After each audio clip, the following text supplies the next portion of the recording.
What up? What up?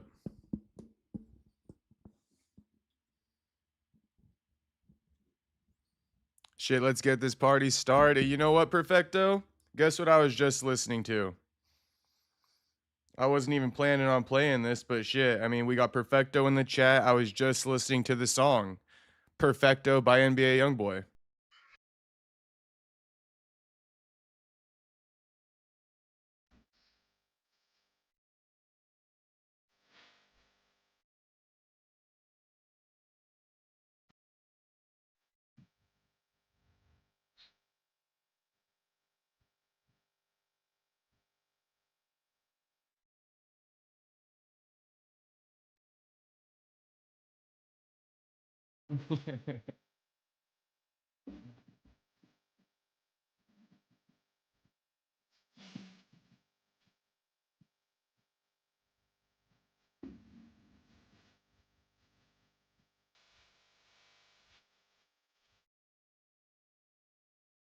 So shout out to Mr. Perfecto. Shout out to Mr. Perfecto and shout out to everybody. Shout out to Mike Coe, Miata Boy, even though he probably dipped, he's coming back though.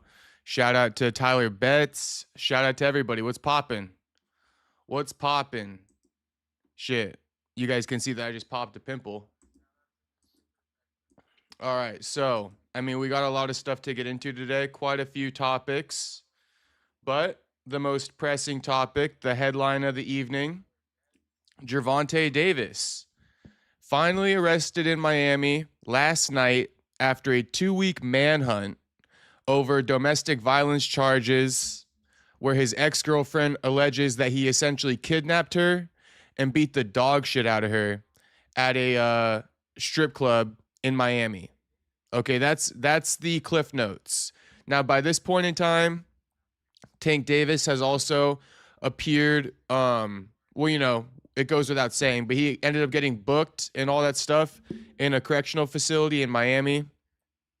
Today, he appeared online in Zoom court for his bond hearing or something like that, and he spoke to that famous ass judge, that lady who recognized her classmate from high school, and the dude started crying. The famous judge. You guys will see in a minute here. You guys will see.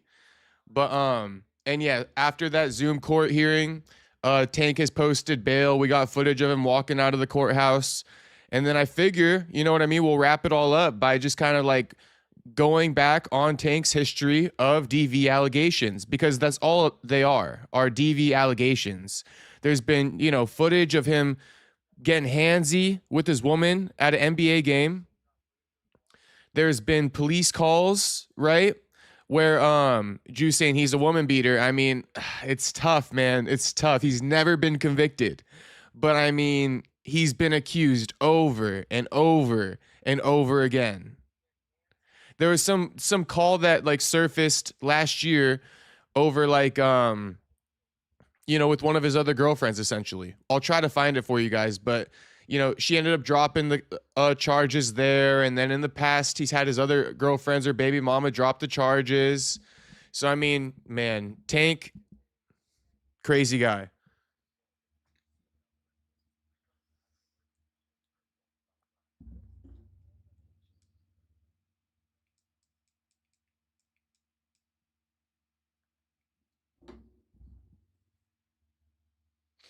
One moment.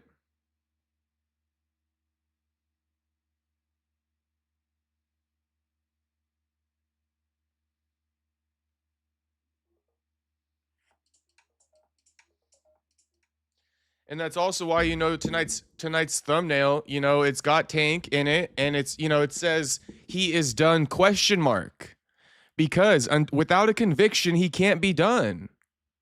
Without a conviction, what are we supposed to do? I mean, I know what Jew's gonna do. Jew's gonna still call him a woman beater, most likely.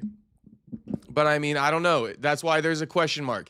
He is done, question mark. He's already bailed out.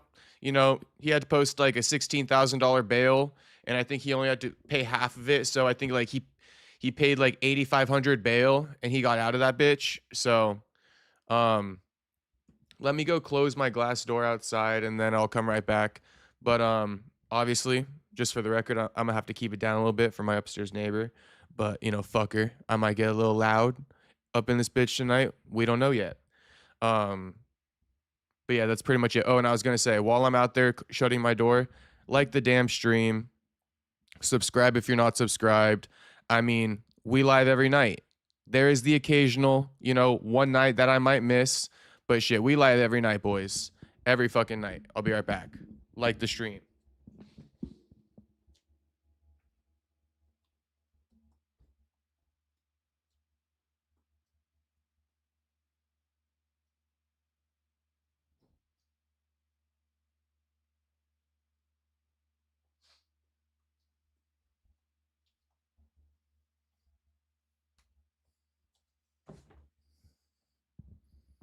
So actually, even before I play this video right now, I would rather read you the article and then we can play some of the video context. But, reading out the article I think will be a bit more informative just to start it off.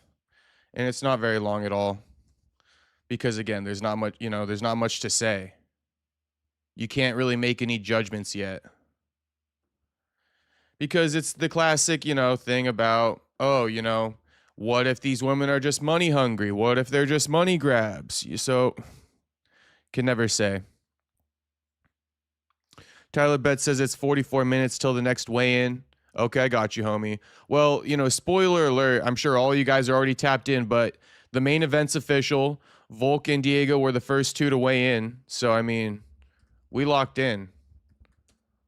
I'll catch the results when I catch them. But we are going to go over the results on stream as well.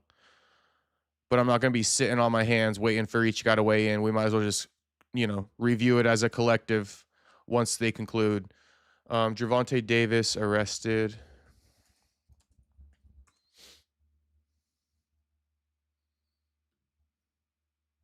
I would read the post I made on Instagram, but I mean, I didn't want to include all of his charges in that, so this is more informative. Because it goes over his charges. Okay, so, oh, that's not this one.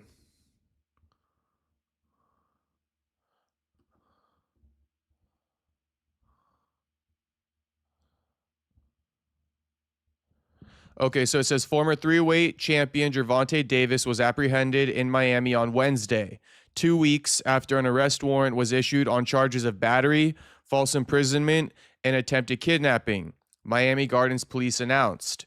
However, an attorney for Davis called his client, quote unquote, a victim in the ongoing case. See what I mean? I just mentioned this.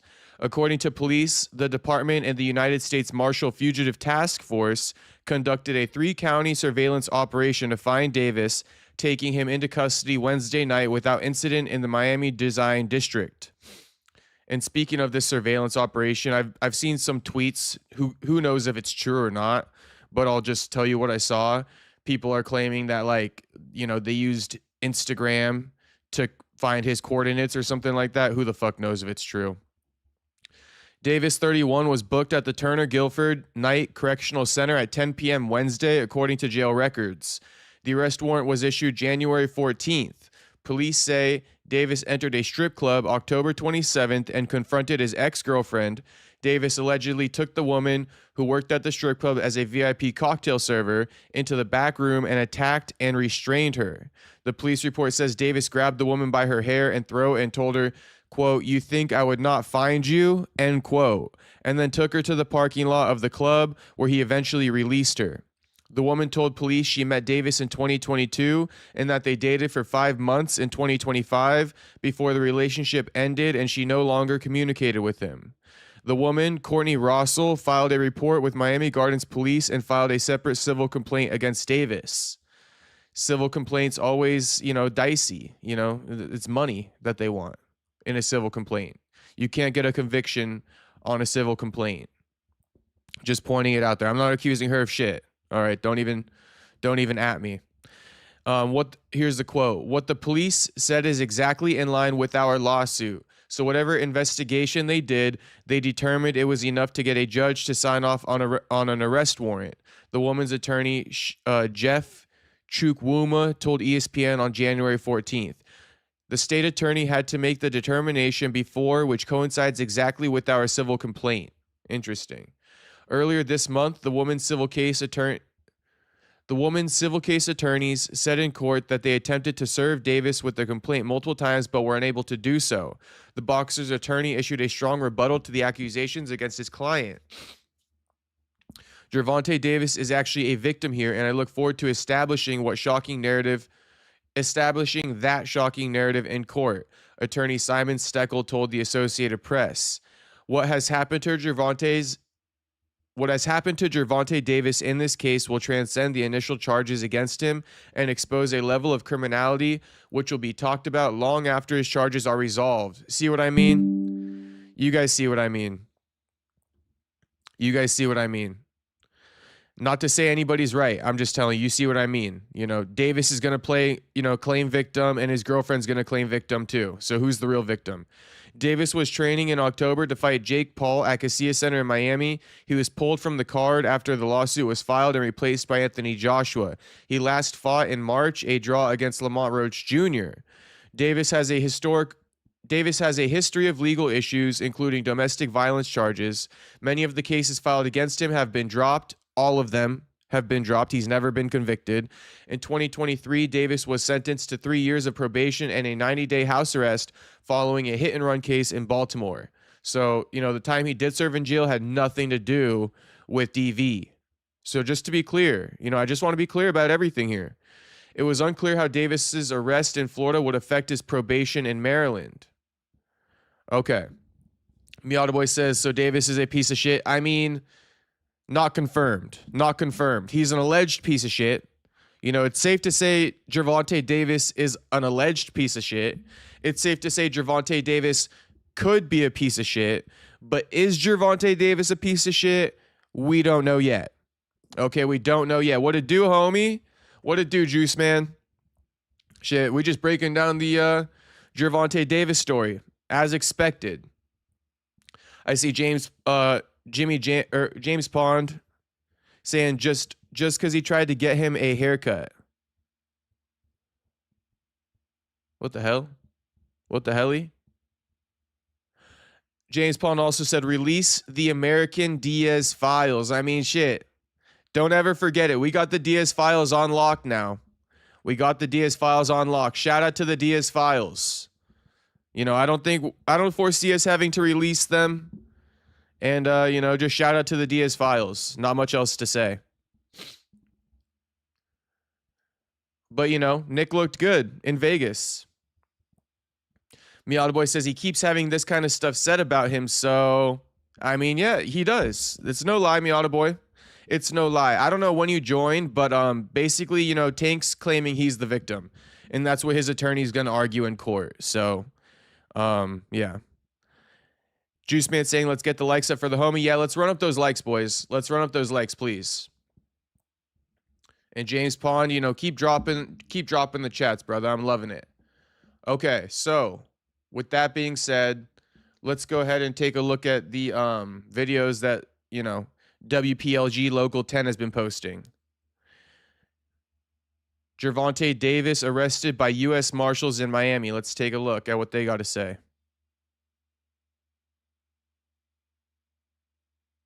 Prime saying here and on Saturday, Volk finna add another defense to the belt. Unicorn emoji. I mean, Volk low-key is a unicorn. We can't hold him on that one. Volk is a unicorn. Unbroken says, someone with braid cornrows ends up being a horrible human. I'm not surprised. Fucking Unbroken coming in here hot tonight. Nick Diaz stinks so bad was turned away from the Polish barber.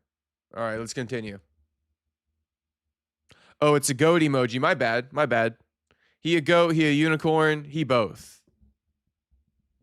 Shout out to Unbroken. An update after a warrant was issued for professional boxer Gervonta Davis. He has been booked again in jail facing charges in connection with the domestic violence incident. I want to go now to Local 10's Hannah Yushivi. She is live outside the jail right there in West Miami-Dade. Hannah, good afternoon. Gervonta Davis woke up behind bars here today after Miami Gardens police officers arrested him yesterday. They had been searching for him for months, and according to police officers, he allegedly attacked one of his ex-girlfriends inside a strip club this past October. 31-year-old Gervonta Davis was arrested yesterday. Officers say the woman he allegedly attacked was his former partner and was working in the VIP section of a strip club when Davis grabbed her by the hair and throat, attempting to force her towards a parking lot. In a civil lawsuit, she's seeking $50,000 in damages, saying this was not the first time the professional boxer abused or threatened her. Police say for the woman, this was the incident that pushed her to finally come forward. The victim reported sustaining minor injuries, including visible bruising to her left arm at the time the report was made, and she sought medical attention. The woman told investigators their relationship had ended about a month before that incident happened. After months of investigation, Miami Gardens police officers, along with the help of the U.S. Marshals, arrested Davis yesterday evening at Miami's Design District, just as he was walking out of a store. This is not the first time Davis is arrested. This most recent video shows him bonding out of jail, surrounded by correctional officers, granting him some sort of special treatment nobody else, to our knowledge, has received at the jail after submitting bond. For this new crime, he's now facing these charges: battery, false imprisonment, and attempted kidnapping. Earlier today, Davis faced a judge. Tank in Zoom core, how crazy. Let's get rid of those closed captions. Mr. Davis, you are. And this is that judge, the famous lady who recognized her high school classmate and like wished him better. And then like fast forward, I don't know how much time passed by in between, but fast forward, a new video surfaced of him getting locked up again and having to appear in front of her again after their emotional kind of like encounter. And this time it was like just sheer disappointment and sheer embarrassment. You know, she was disappointed in him, and he was just straight up embarrassed. Didn't even bother crying this time around. But this is the lady. Probably a pretty surreal moment for Tank, if I may say so myself. Must have been a surreal moment for the boxing superstar Tank Davis. In order to stay away from To meet the famous judge. the alleged victim. Also, no contact with the victim, either directly, indirectly, in person, in writing, by telephone, or through third parties. Do you understand the stay away order, sir? Yes. We're expecting the professional boxer to bond out of jail any moment now. He's set to pay $8,500. That judge also telling him that he can't go back to that strip club where this incident happened. That's the very latest from TGK in West Miami. So yeah, he had to post $8,500 bail and, you know, banned from the strip club where he allegedly kidnapped and beat the shit out of his ex-girlfriend. And then I almost forgot to read Otto's chat. My bad, homie. Gotta read it out. Otto said, yo, what up? I hope everybody's having a great one out there, and I hope you're having a great one too. I just got back hanging out with the homies. What I missed out on. Well, Otto, it seems like you've found out what you missed out on, so I won't bother repeating it for you. But, you know, good to see you in the chat, homie. I'm having a good one. I hope we're all having a good one in here. And, shit, glad to know you're hanging out with the homies.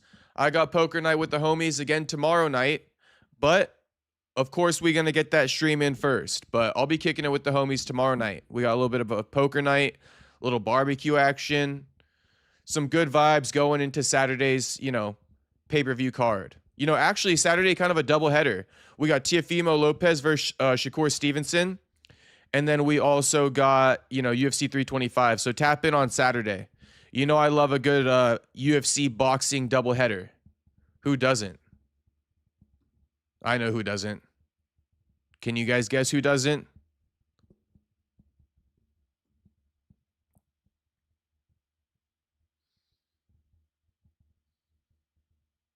Miata Boy says, I've seen enough Tank versus AJ and BKFC 10 rounds, no ref.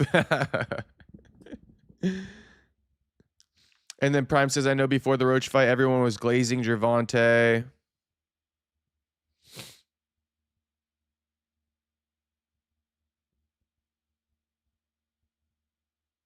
There isn't going to be a lot of people in today's live because we're talking about DV. I mean, there seems to be the normal suspects. We got about 28 people watching right now. But I do, you know, DV is a weird one. A lot of people actually, a lot of people kind of like, I think it does kind of get swept under the rug, these DV allegation cases. Unbroken saying up the likes. Yeah, up the likes. You know, run it up to 20 and I'll be good. Run it up to 20, I'll be happy. Whatever I get after that, I'll be grateful for. Unbroken says another dude with AD says, what's up, Jacob and crew? What's up, AD? Scott saying, what up, bro? Hope you good. I'm doing good, homie. I hope you're doing good as well. And then Otto, hell yeah, sounds fun. Hope you have a great time. Appreciate it, brother. 80 Jacob barbecue ribs and smash burgers. I mean, we usually don't run ribs, but maybe we should run some ribs and smash burgers. We usually do like ribeye steaks and shrimp, AD, or anyone else who's wondering. We usually run like, yeah, ribeye steak, shrimp, some asparagus. But honestly, ribs and smash burgers sounds fire. We'll consider that for sure. If I have a say so, I'm going to throw that up as an option. Scott says, I'm going with Tio and Volk. Scott, I'm going with Shakur and Volk.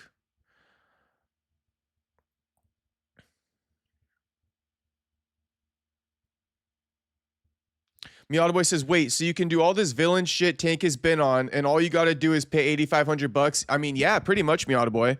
Can you believe it? I mean, homie was on a 2 week on the run for 2 weeks.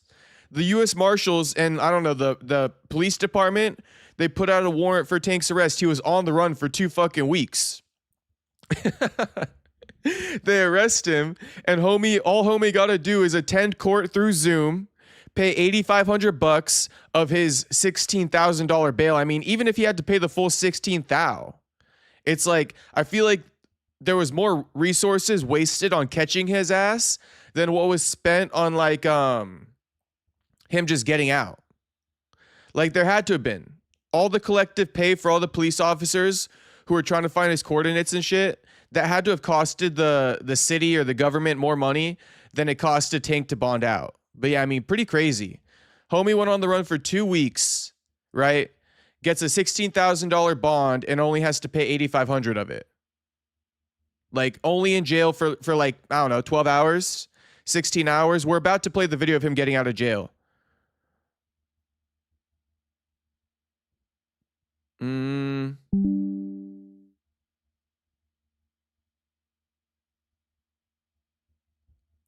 James saying Tank got a baby. Yeah, he got a baby. Oh, Tyler Betts saying the Tank, or sorry, not the Tank. The Tio press conference was funny. It was good shit. We're gonna look into it. I'm gonna explain that press conference to you guys as well for those of you who missed it. I can sum it up pretty well. Maybe we can look at some of the clips from it. Anita saying Islam would be Patty. I mean, I think so as well, bro. Come on now.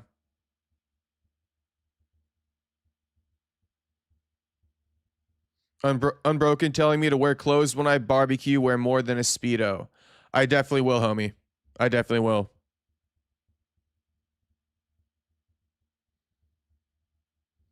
AD saying ribeye steaks be hitting. Unbroken says, last time I ate asparagus, my urine smelled like Somali. Dude, I know. Whenever I eat asparagus, my piss stinks as well. I don't know what that's about, but it's very true. Okay. Scott says, I will be tapping in on Saturday, bro, to see who wins. My man. Get the Volk apron. Shit, I know. Get you a Volk apron. Go get your Volk aprons now. He just launched his new website, so I'll give Volk a free plug right there. Now, I'll just use that as a segue into Tank getting released from jail after bonding out. Here's the video. Arrested on domestic violence charges out of jail after posting bond. Local 10's cameras were rolling as he. So he didn't get the special preferential treatment as far as the walk that they made a big deal of in the last video. Here he is, no escort, no police escort, just walking out by himself with an umbrella. And you're going to hear, I guess his like taxi driver or his chauffeur, they showed up at the wrong gate. So Tank was like posted up here outside for a hot minute, just like with the cameras and all the journalists like posted up next to him, trying to get pieces of footage of him. And he was like hiding in a corner. So let's play it. Left, our Magdala Louis-San joins us live in West Miami-Dade with details on this. Magdala. Yeah, Louis, there was a mix-up about which gate Gervonta Davis was supposed to be walking out of today, to the point that his ride wasn't readily available for him. So he spent some time hiding in the breezeway, hiding from our cameras, and you'll see when he does come out, he uses an umbrella to hide from the cameras. There was no special escort this time around for professional boxer Gervonta Davis, a.k.a. Tank. Do you want to say anything? The 31-year-old is out on a $16,000. My main question, how the hell did he get that umbrella? He bought that in jail or what? Don't tell me jail sells umbrellas for you to hide from like the paparazzi. How the fuck did he have an umbrella just like on hand like that? Bond after spending the night in a Miami-Dade County jail, charged with kidnapping, attempted false imprisonment, and battery. You are also ordered to stay away from the Tootsie's Cabaret establishment. U.S. Marshals. He looks terrible here.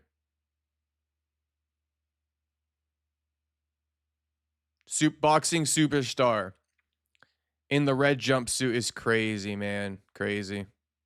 He needs to stop finding himself in these positions. Even if he's innocent here and he is the victim, he still needs to stop finding himself in these positions. That's what I got to say about it. Like, stop dating strippers then, homie. If you're a victim, which I don't know what to believe at this point in time, but if you're a victim, I'm still going to say, like, it's your fault. Stop kicking it with strippers, bro. Like, you guys, you know, it's insane. Some of the shit these guys be doing. Like, why don't you just go find a nice lady, bro? What's so bad about that? What's so bad about just finding a nice lady? I don't know. Maybe pick her up at the grocery store, pick her up on the beach, pick her up at the gym. I mean, the bowling alley or something with the friends on a Friday night. I mean, anywhere. Anywhere. But no, homie's worth like millions of dollars and dating a fucking stripper. Like, I don't even care whether or not he's the victim or not, because you're dating the wrong type of woman, bro. And for reasons I'm not really like, drop it in the chat. Why the fuck does Tank like dating strippers, bro? Like for reasons I don't even know. Like, why does Tank like dating strippers? First word that comes to mind is it's some cuck shit. It's like he's cucking himself.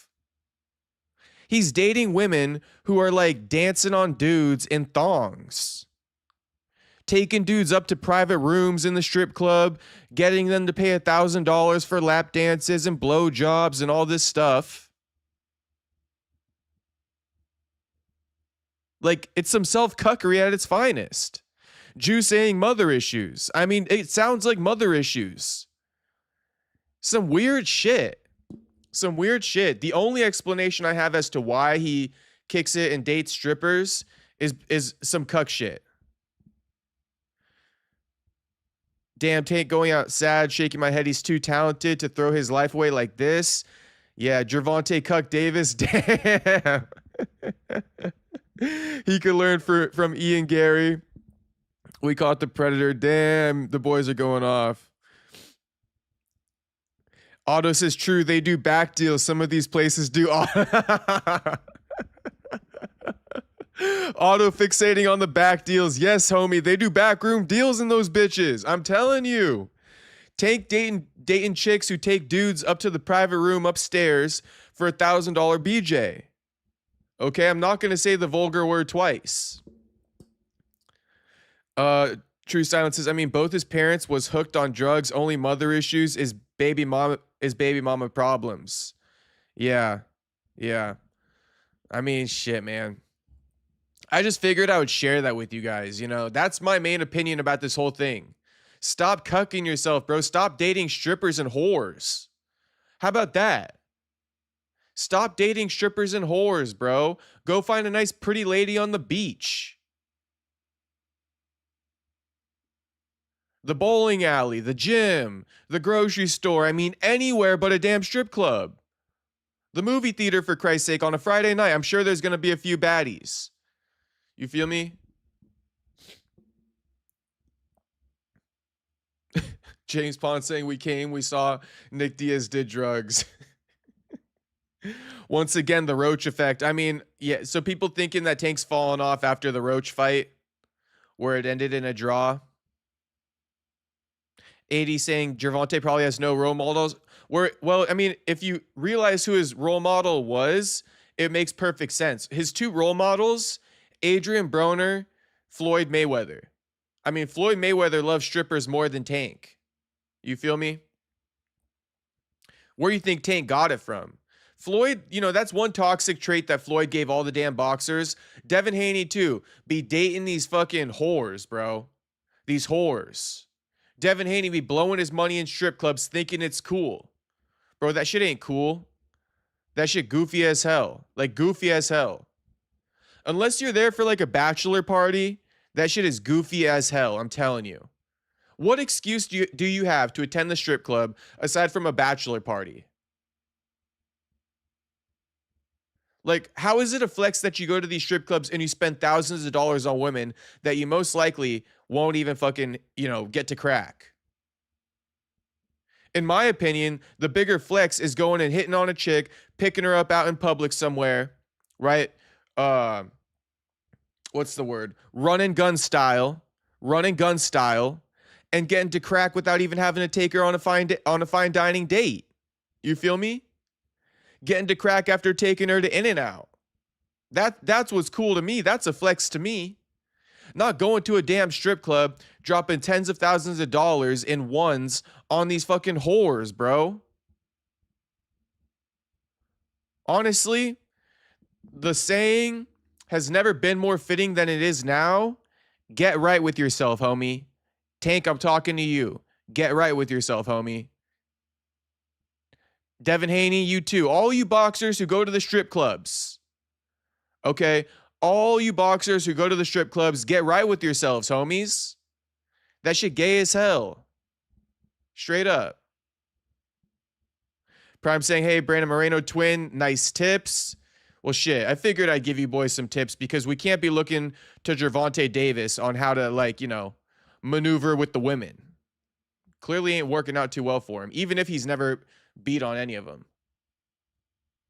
80 saying Jacob strip joints are whack. I mean, bro, you have no excuse unless you're going for a bachelor party. Like, literally no excuse. Strip club's huge waste of time and money. I mean, what? And here's the other thing that I might as well just bring up because I'm the only person who would bring up something like this. So you guys won't be surprised.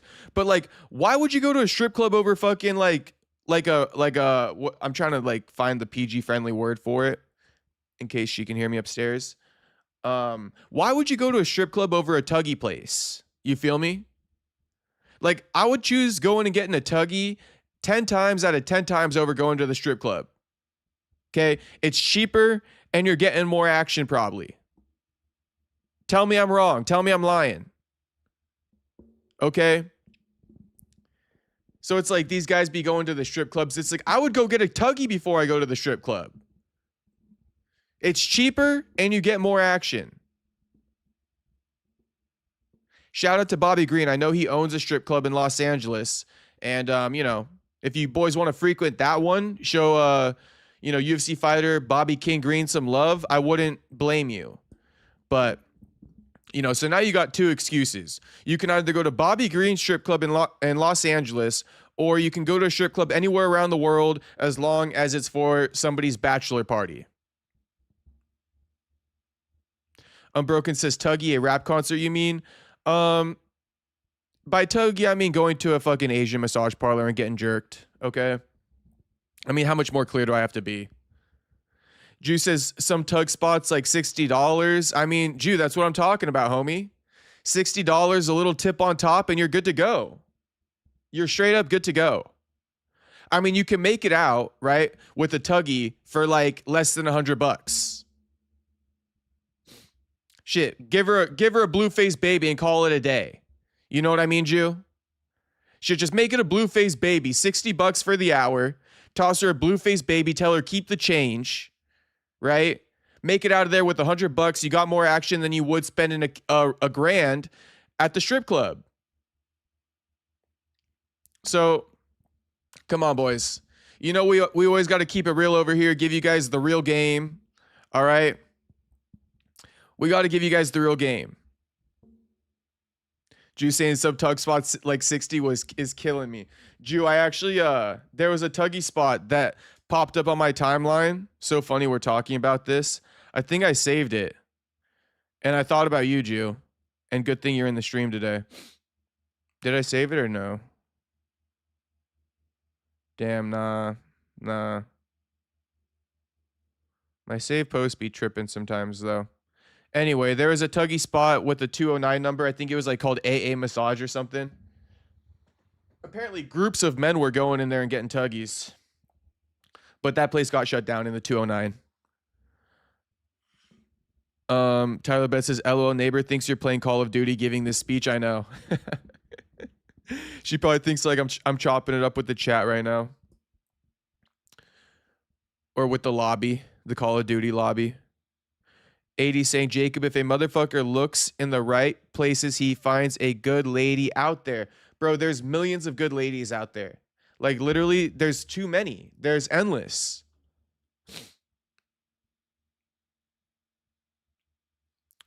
Space Kid laughing. Ruby Z saying, Castro out here telling the boys to get a tuggy in 2026. I mean, I had to. I absolutely had to. I won't let you boys go spend $1,000 at the strip club. Not on my watch. Scott saying tuggy sports way better. Definitely.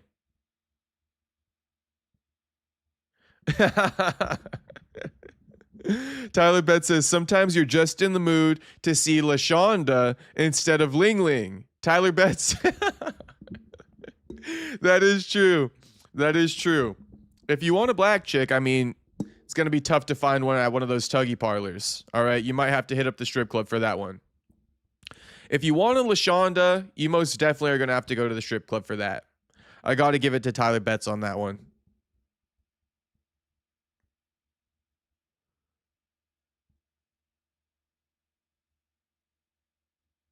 Okay, anyway, let's finish off this video. That was a great segue, though. Arrested him Wednesday night in Miami's Design District, just 2 weeks after the Miami Gardens Police Department issued an arrest warrant for the famous boxer. Police say he attacked a woman he used to have an intimate relationship with at a Miami strip club where the woman also worked. The victim reported that Mr. Davis grabbed her by her back of her head, pulling her by her hair with one hand and by her throat with the other. Davis has a history of domestic violence related charges. In 2020, he was seen grabbing his then girlfriend by the throat at a basketball game. 2022, Local 10 was there when he bonded out of a Broward County jail for allegedly hitting an ex-girlfriend in the face. Here's where I got the, the background for the thumbnail today. And then in July last year, we were there again to see him leave the Miami-Dade County Jail after he allegedly hit the mother of his child in the back of the head. The current victim's attorney, Richard Wolf, tells Local 10 there's video evidence from the Gentlemen's Club that will corroborate his client's claims. He says they're seeking punitive damages in this civil case and adds, given his extreme violence towards women, the court will be receptive of the punitive. So again, given his extreme violence towards women, the alleged extreme violence towards women, you know what I mean? He's never been convicted. And in the U.S., you're innocent until proven guilty. And I just have to pause it and say that, okay? I know how some of you boys feel already about Tank. You know, you already are counting him out. But I got to keep it down the middle. And given his extreme violence towards women, you know, this is propaganda at its finest. He doesn't have extreme violence towards women because he's never been convicted. And make of that what you will. But if these women are out here taking money, right, instead of getting convictions against him, that's on them. That's on them. You know what I mean? I'm not going to, what can I do? They took the money instead of the conviction. That's on them. Okay? Tank gets to clear his name because of that. They got the money. It's an even exchange, a fair deal. So, you know, we are actually going to watch the video I made on this like a couple months ago because it tells the whole backstory about Tank's domestic violence allegations. Because a couple months ago, when Tank and Jake were promoting their fight before it got canceled, Jake brought up Tank's DV allegations, his DV history. And I took a moment to really look into Tank's DV history, do a deep dive, and, you know, his record came back squeaky clean. Does that mean, you know, he could have, right, allegedly paid off one of the women, and he did put hands on her, but she took the money over the conviction? Yes, that could mean that. But again, that's why I say that's her fault. And now he gets to walk around with a squeaky clean fucking record. And I don't get the, you know, I don't get the validation to be able to call him a scumbag. So we're going to look at that after this. Damages. Do you want to say anything? I did ask Wolf how much money is his client asking in this case. He says right now he doesn't know. It's too early to tell. And the judge did order Gervonta Davis to stay away from the victim. We're live in West Miami-Dade. I'm Magdala Lucen. Okay, so you guys got the whole breakdown here. But honestly, I mean, yeah, I think I don't think this is going to be overkill. I think that this is super necessary to show you guys the video I posted a couple months ago. I should still have it up on here, unless for some odd reason I didn't post it or it got taken down, but I can't imagine why. Because I'm sure all you guys have questions, you know what I mean? I'm sure all you guys have questions. And so here's the answer to your guys' questions. I did a deep dive on this.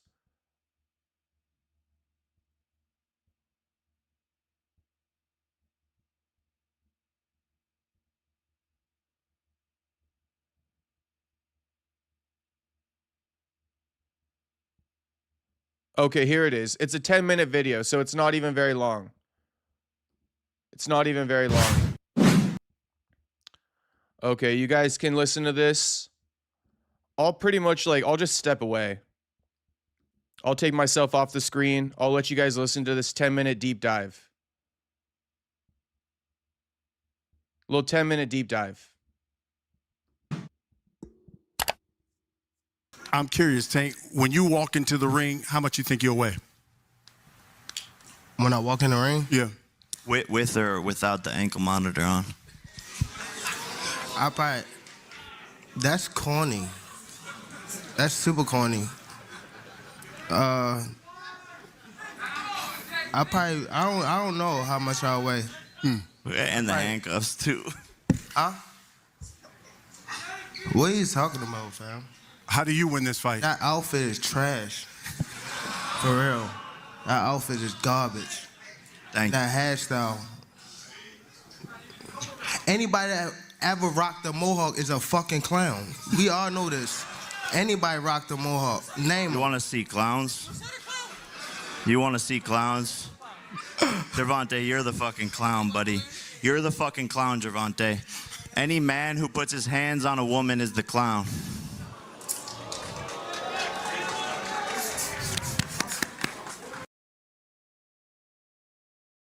First off, the Mohawk comment is funny as fuck. That shit is hilarious. And he's not even touching on the fact that Jake has a receding hairline. You know, shout out to all the people with receding hairlines out there, but it's fair game in this press conference. And then here Jake goes, calling him out for the domestic abuse. Any man who puts his hands on a woman is a clown. And he's going to get Tank to go ahead and address the allegations right here. Tank, you know, clapping it up, joking, right?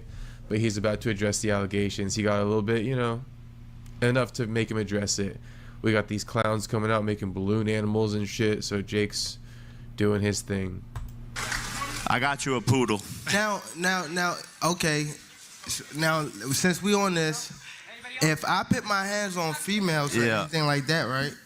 If I put my hands on Talk about females or fucking anything clown. like that, you know how many female? Like, come on, it will be mad. You see how when I don't even want to bring up nobody thing, what's the name about that? But P Diddy, when things got like that. No, listen. When one female did a charge, it was mad females coming out, right? So if I hit a female, right, wouldn't it be mad other females? Like I ain't been just with one female. Like I'm 30 years old. Like let's be real. I've been with more than one female. Wouldn't mad females come out and say something about me hitting them? No. No. Okay. No? I'm sure there are members of the media. Awkward. I mean, Tank tried to address it. I've heard this before. I'm not going to name names. But I've heard the same thing before from someone else who was accused of it in a way and had a charge in the past. I mean, it's worth looking up. Let's just find out once and for all. Was Tank Davis charged for domestic violence?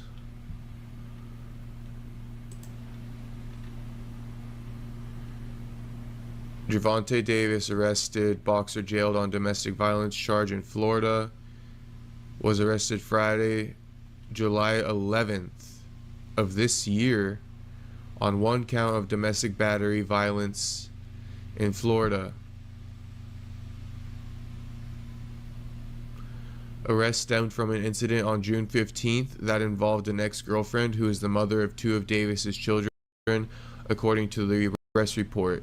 A police officer was dispatched at a hospital to interview the woman. According to a police report, Davis, who lives in Coral Springs, Florida, drove to the woman's residence to pick up the two children on Father's Day. According to the police report, during the exchange, a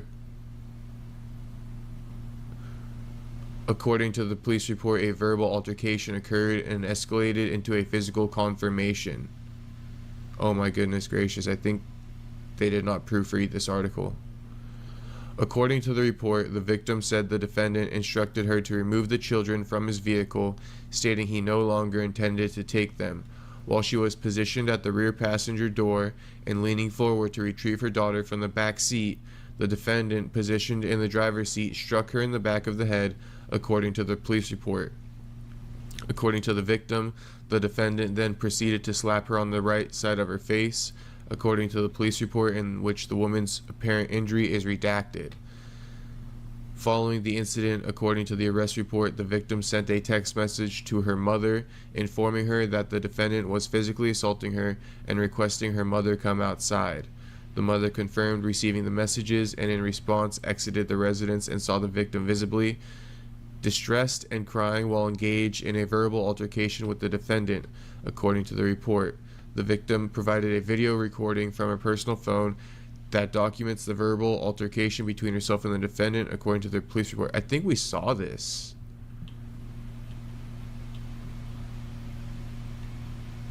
Says Tank threw a small box at his ex during the argument. Okay, so he served a 90-day house arrest for a hit and run. It wasn't for domestic violence. Misdemeanor assault charge in 2019, not against a woman. Ooh, charged with battery and domestic violence in Florida in 2020 with the mother of his daughter. Oh, this was that basketball game incident. This was the basketball game incident where he pulled her out of the seat. Says Davis was observed battering his former girlfriend with whom they have a child together. Davis surrendered himself to Coral Gables police detectives assigned to the case. So that's what Jake is probably talking about. And then Tank said, I never once hit her. Yeah, I was aggressive and told her, come on, that's the mother of my child. I would never hurt her. He put that in a social media post. But they aren't able to prove that he was striking her. It says, in the arrest affidavit, Davis accused of dragging the victim to a separate room by her shirt and states that video surveillance shows a partial view of the fighter pulling his arm back and forth, then forward towards the victim, which is consistent with a strike to the face. The complaint stated that the victim provided a written statement consistent with the altercation and that photos taken of the victim's injuries are consistent with a strike to the face. Accident involved hitting a pregnant woman, I think with his car, in 2020.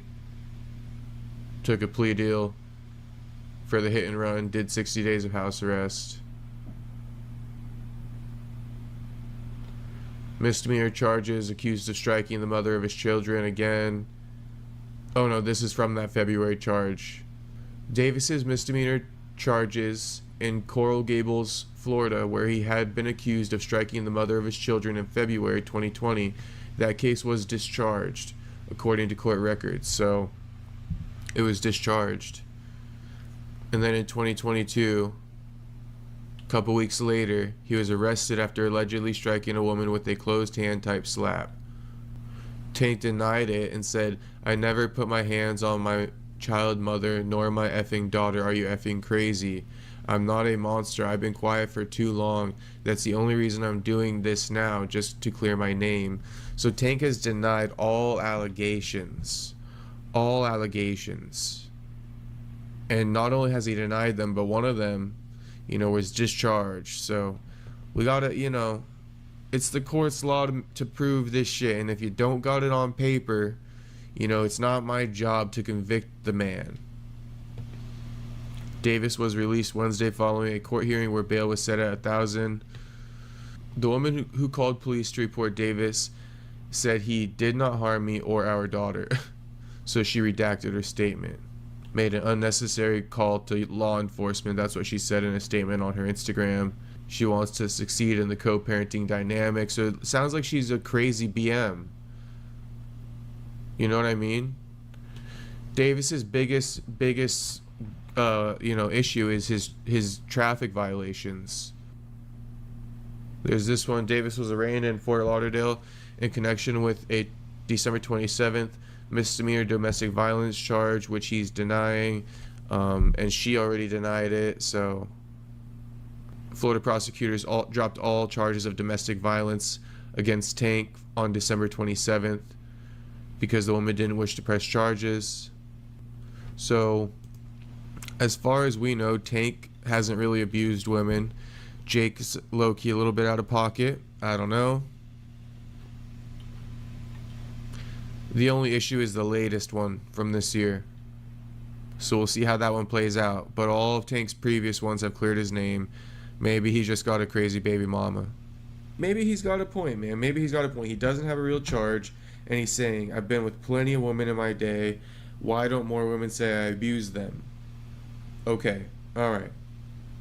I'm gonna take his word for it until he's actually convicted of something. I think he has 2 arrests with this woman. He got arrested after the Roach fight and canceled the rematch.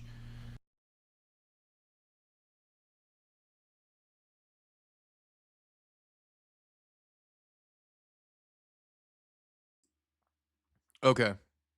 So there you go. I mean, you guys see it. You guys see it. The baby mama makes statements, then she takes them back. What can we do?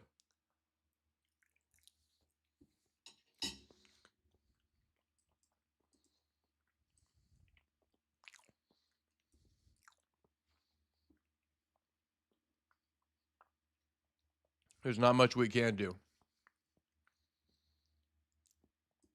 But I'm just, showing you guys that to also kind of say, there's not much you can say about Tank. If you want to get on his ass, I mean, it's too soon. Too soon to get on Tank's ass. But I will say the one thing that didn't work in Tank's favor is that part in the video where he says, like, if I really was beating on women, wouldn't I have hella allegations?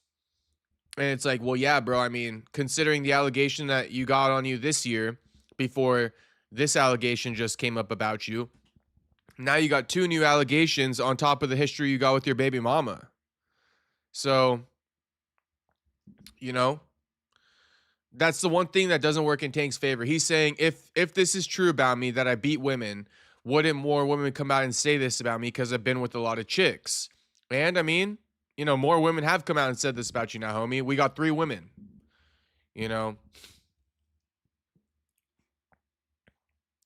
Tyler Bet saying Boxing Ego made a video today with that point of view. I got you. So you're saying Boxing Ego is kind of sticking up for Tank a little bit, Tyler Betts, or what? True Silence saying, let me find out she cap. I mean, she cap, bro. She cap or she taking the money. Tyler Betts saying all the Tank missile riders been real quiet lately.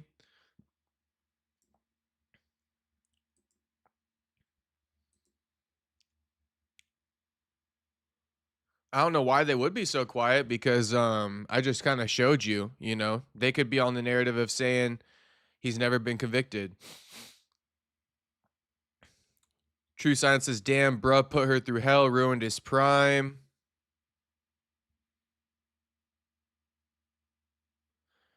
Miata Boy saying Jacob is chopped. Kevin saying turn these jesters off. I mean, shout out, shout out. That video was made when my mom was sleeping in the living room, so that's why it was a little bit of a quiet vibe while my mom was staying with me. Okay, so besides that narrative now, yeah. Okay, I got you, Tyler. Tyler saying, yeah, he's a big Tank missile rider. I got you. As you can tell, I'm not here to glaze no one's meat stick. I'm just here to kind of tell you guys, you know, the facts of what we have to work with here. So, you know, that's that story. Nothing else really to talk about until more details come out. But, you know, best believe if Tank gets a conviction, we will be we'll be getting on his ass. I think Kevin's asking, is everything all right with the fam? Everything's good with the fam, homie. I mean, everything's good with the fam. My family lives in Hawaii, so I mean, everything good with the fam. Jacob about to start glazing. Nah, no need. No need to glaze. No need to glaze Tank.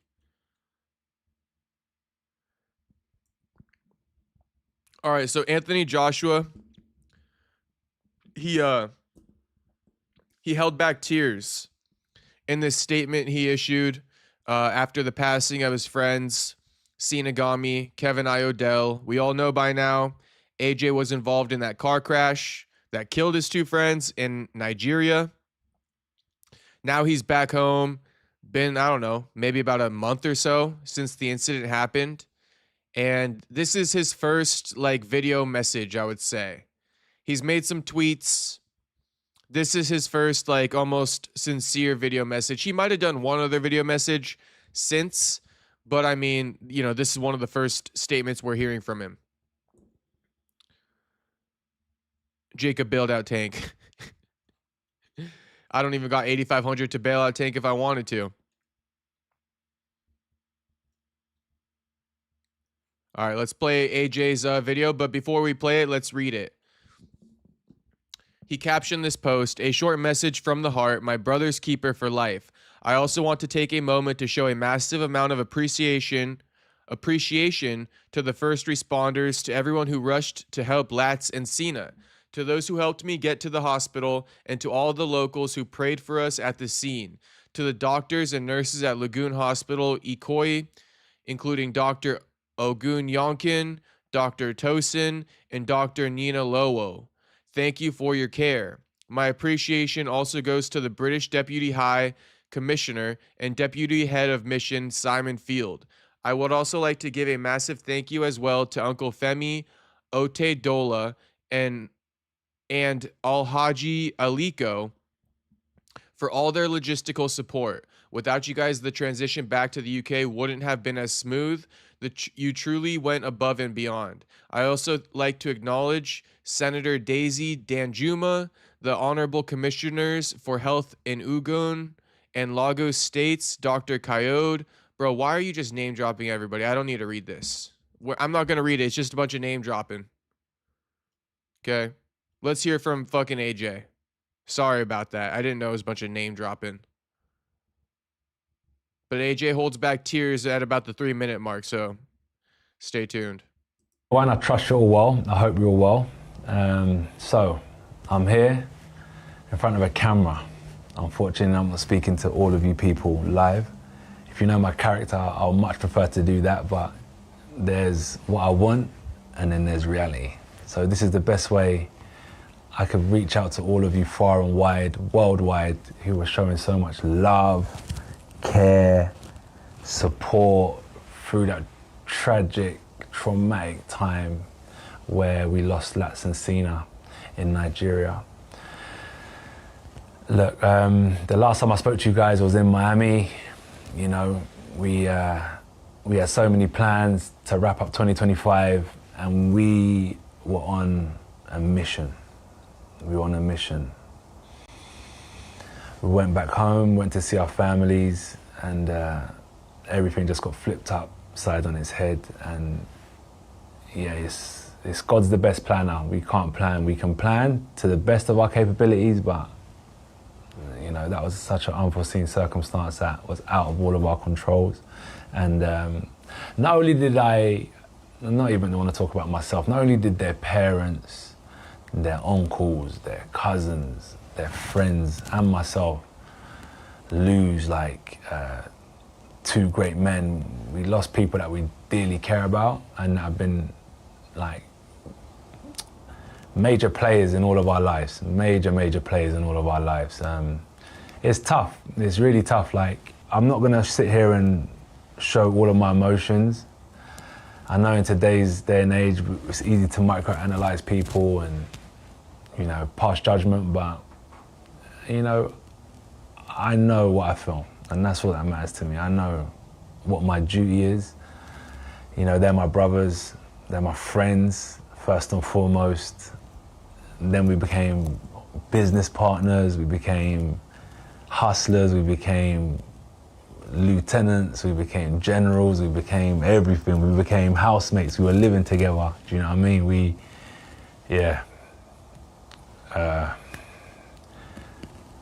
So yeah, it's a shame, but so there's that side of things. And then what can I say? One day my time will come, and I'm not scared either, at all. It's actually comforting knowing that I've got two brothers on the other side. You know, I've lost people before, but I don't think I've lost people like that, my left and my right, you know. Throughout this like journey that I've been on, you know, it's not easy, but I didn't even realize that I'm the big guy, you know what I mean? But I was walking with giants, man, that kept me protected, kept me shielded. But the mission must go on. I understand my duty. I understand, like, what they wanted to do for their families. So what my goal is to continue to help them achieve their goals. Even though they may not be here in the physical, when I pray at night, when I pray in the morning, I know spiritually they're gonna aid me through, because it's not just physical strength that will get me through. It's gonna take a lot of strength from the higher power. So I'm gonna definitely be saying my prayers, and I'm gonna help them fulfill their dreams for their families. Not only me, there's a whole team of us, the whole brotherhood, a whole sisterhood that will be helping fulfill their legacy and fulfill their dreams. But I know in my corner of the world, I know what I'm gonna be doing. And I know what we're gonna do to continue their, I don't wanna say legacy, because I had a lot of those questions during my fight in Miami. How does this affect your legacy? It ain't about legacy, it's just doing what's right. And I know I'm gonna do what's right for them. I know what I gotta do. So yeah, I'm gonna do what's right by them. I'm gonna do what's right by their family. It's about what's important to me, and they're very important players, very important team members, very important friends, and two of my brothers. So yeah, I don't think I mentioned the love and appreciation. It's all acknowledged by me, by them, by their families. 100%. We acknowledged the thousands and then maybe going into millions around the world that showed so much love to them both. I still can't get my head around, like, just my two friends, yeah, how popular, like, that's mad to me, because we just grew up like together, and then I'm like, wow, how, you know, because I've known them as my friends, but they've built such strong characters over the years. So they must have really spent time working on themselves and bettering themselves and becoming the men they were today. And I'm sure their parents 100% are proud of them, because I am. So yeah, I just want to say thank you. We heard, we saw the messages, the tweets, the social media, the YouTubes, the prayers. It's all been acknowledged. So yeah, we know what we're gonna do. Mum, Mama Lats, Mama Sina, Papa Lats, Papa Sina, one love. You know, out here representing. This message is not only on behalf of me, this is on behalf of their families. We appreciate you so much. Thank you for the love worldwide. Continue, don't let it stop. And for anyone out there that's lost a son, a brother, one love to you, like, yeah. From us to you, we're sending that love straight back. And what more can I say? Thank you. How's it going, everyone? I trust you all. Okay. So, you know, that's AJ kind of reflecting on his relationship with his homies. They sound like they were his day one homies. And essentially, you know, he's talking about how he put them on. They were just his day one homies. They were all just regular dudes when they met, you know. And of course, Anthony reached superstardom in boxing, but he brought these guys around with him everywhere. And he's kind of surprised at how much, you know, people noticed the people he was bringing around him, aka Sina and Lats. And he's like, damn, I guess my homies, you know, the people did fuck with my homies, essentially. But day one homies he lost. Very sad. It seems like they're his day ones. Like, I don't know about like high school homies, but, you know, just as close as high school homies. That's what it seems like to me. So Miadwa says, Jacob, we got to watch the weigh-ins today. I mean, we did, or no, we haven't seen it, but I mean, I got it right here. It's just like, homie, they're just weigh-ins though. You know what I mean, Miata boy? Like, you know, they're weigh-ins. We watch it, they go away. The weigh-ins take up like, you know, 2 minutes of the show, like 3 minutes of the show. What are we gonna say? So like, yeah, they weighed in. I was gonna talk about it. It's in the title, but you know, this ain't the main attractor. This ain't the main thing to talk about. 145, the official weight for Diego Lopes. So I mean, you know, there's that. There's this. 144.5, the official weight for Alexander Volkanovski. The only thing I could really say is that Volk's got abs going into this fight, and he's never been this lean before. I've never seen him this lean. Jew saying AJ sacrificed them to join the elite. I've heard that theory, homie. I have definitely heard that theory. Kevin says, Big AJ is a soldier. He'll move forward. Yeah, he will. He will. But he's definitely still grieving, you can tell. It's pretty obvious because he almost started crying. But, you know, he will move forward. He's a soldier. Here's Dan Hooker weighing in. Throwing up the one. But, you know, that's the weigh-ins. That's the weigh-ins.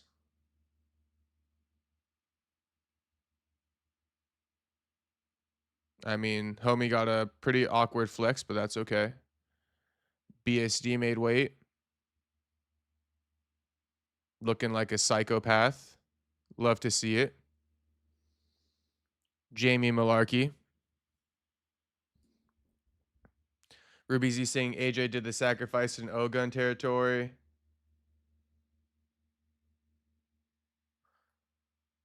I'll let you guys say that. I'll let you guys say it.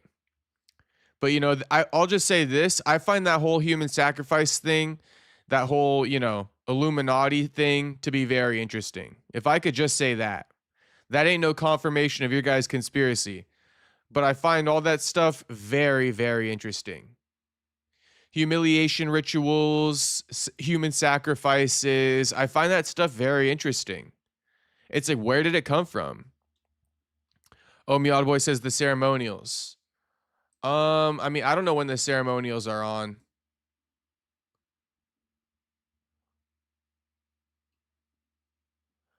Taliesin looking massive.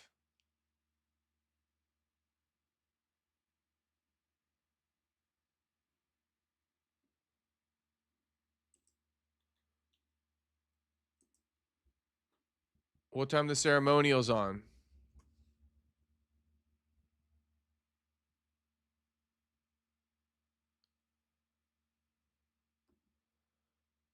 Honestly, I'd rather see how Anthony Smith completely ruined his own post-fighting podcast career. An hour long? Oh, I'm going to watch this whole thing. I'm going to definitely watch an hour long fucking... I'm going to hate watch that for sure. Shout out to Ronan. Oh, Miata Boy says 2 hours. Nah. That's too far away. There's not enough to talk about until that. Maybe if like there was enough to talk about until that, I would be open to it.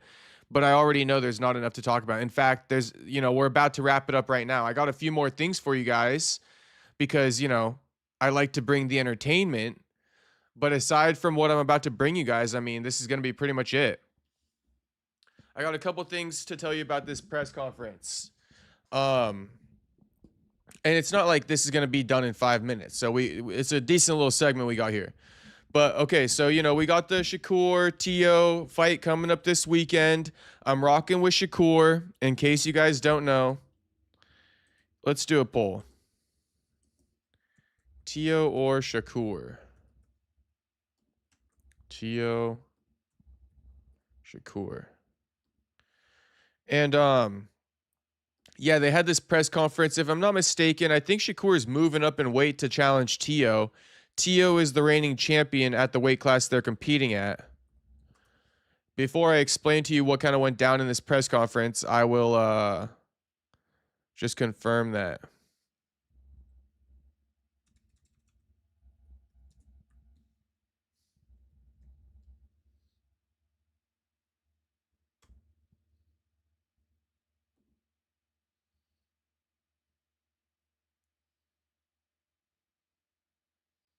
What the fuck?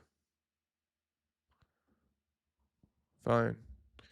I'm gonna just go to Tapology instead, motherfucker.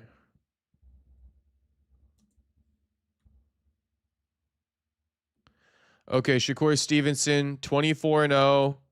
Last fight against William Zepeda, 135 pounds. Now let's see Tio.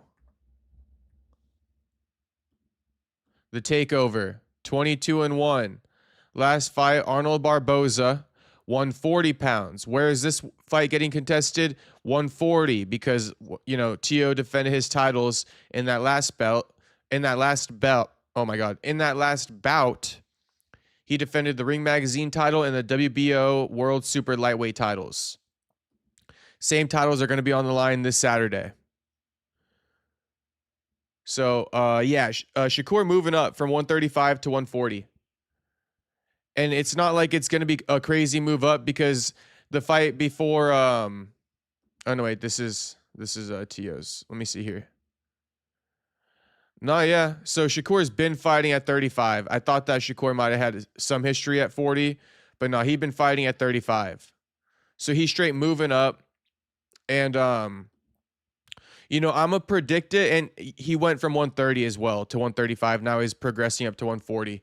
I'm gonna just predict this now. This is, Shakur's on his Bud Crawford shit. Hey Jay, what's poppin', HT? What's poppin'? HT, perfect that you added HT at the end of the name, because I was thinking today, and I'm gonna just call you HT. Like Weird One's cool, but HT, much better, much more familiar for me, much easier to say. So I'm glad you put HT at the end of the name, because that is what I want to call you. So what's poppin', HT? See how much easier that just like rolls off the tongue? Like, what's poppin', HT? All right, anyway. So that's all I really wanted to say. to start it off is that Shakur is moving up to 140 to challenge Tio for his belts, but Shakur's on his Terrence Crawford shit right now. Just the same way Terrence Crawford moved up to challenge Canelo, right? It doesn't mean he's the smaller fighter. These guys are the same fucking size. You're going to see it in the face-off. But, you know, the press conference went left. I can play you guys the clip, but before I play you guys the clip, let me explain what's going on, the backstory behind this press conference. Teofimo showed up without his father. Shakur showed up with his granddaddy and his trainer. Apparently, you know, they're talking about how Tio's dad was drunk in the hotel lobby last night, causing a ruckus. Now he too hungover to show up to the press conference. Tio denied it. He said his father's had 2 heart attacks in the past. He's 57 years old. You know, cut him some slack, show him some respect. Tio pulls out a lot of the Diddy jokes. He tells Shakur, you know, basically, you know, his rod couldn't fit in Shakur's mouth. That's basically what he tells Shakur. I'm going to play you guys the clip. But Shakur freaks out because he thinks he said something about his mom sucking his D. And so Shakur tries to fight him on site, on the spot. These guys have a pretty heated face-off. Oh, and by the way, Shakur also handed Tio a gift for his dad, which is a bottle of fucking like whiskey or tequila. So lots of shots fired. You know, Tio with the Diddy jokes. Shakur thinking he's talking shit on his mom. Shakur saying, bringing a gift to the press conference, a bottle of alcohol for his father, who allegedly isn't at the press conference because he's too hungover, which Tio denies. Oh, and there's also this good versus evil narrative going on right now. You know, Tio thinks that Shakur is evil. Tio thinks that he's good. So it's good versus evil. You know, the whole thing about making fun of his dad with the alcohol, and if he is an alcoholic, right, then why would you offer him a bottle of alcohol? He's like, that's proof that Shakur is evil. So there's this good versus evil narrative going on. Tio's coming with the Diddy jokes. Shakur, you know, he's coming for everything. Everything Tio owns and has, he wants it. So, you know, the champion versus the challenger. You know, Shakur the challenger, Tio the champion. Let's play the clip of Tio going full Diddy on Shakur, and Shakur thinking he was talking about his mama. I'll bet you something. Oh, I want to bet whatever. Whatever you want to whatever? Whatever you want to put up. I bet that you can't. No, say it, say it, say it, say it. I bet that your mouth what can you fit bet. Say all what through you my bet. dick. I would smack the shit out of you, nigga. I smack the shit out of your bitch ass. What you just say? Hey. It's gonna feel like a foot in your mouth. It's gonna feel like a foot in your mouth. It's gonna feel like a foot in your mouth. Come on, man. You know. Hey, to all y'all, when when does everybody consider leaving? I would smack the shit out of your bitch these ass, nuts boy. in your mouth. Hey, I would smack the shit out of you. Like, yo, he's an acrobat. Let's go, in Jam. clown mode. Stop clowning, man. Let's go, Jim. Hey, Ain't nothing to be funny watch your about. So words, big, nigga. it's like You a foot in respect your the mouth. pussy?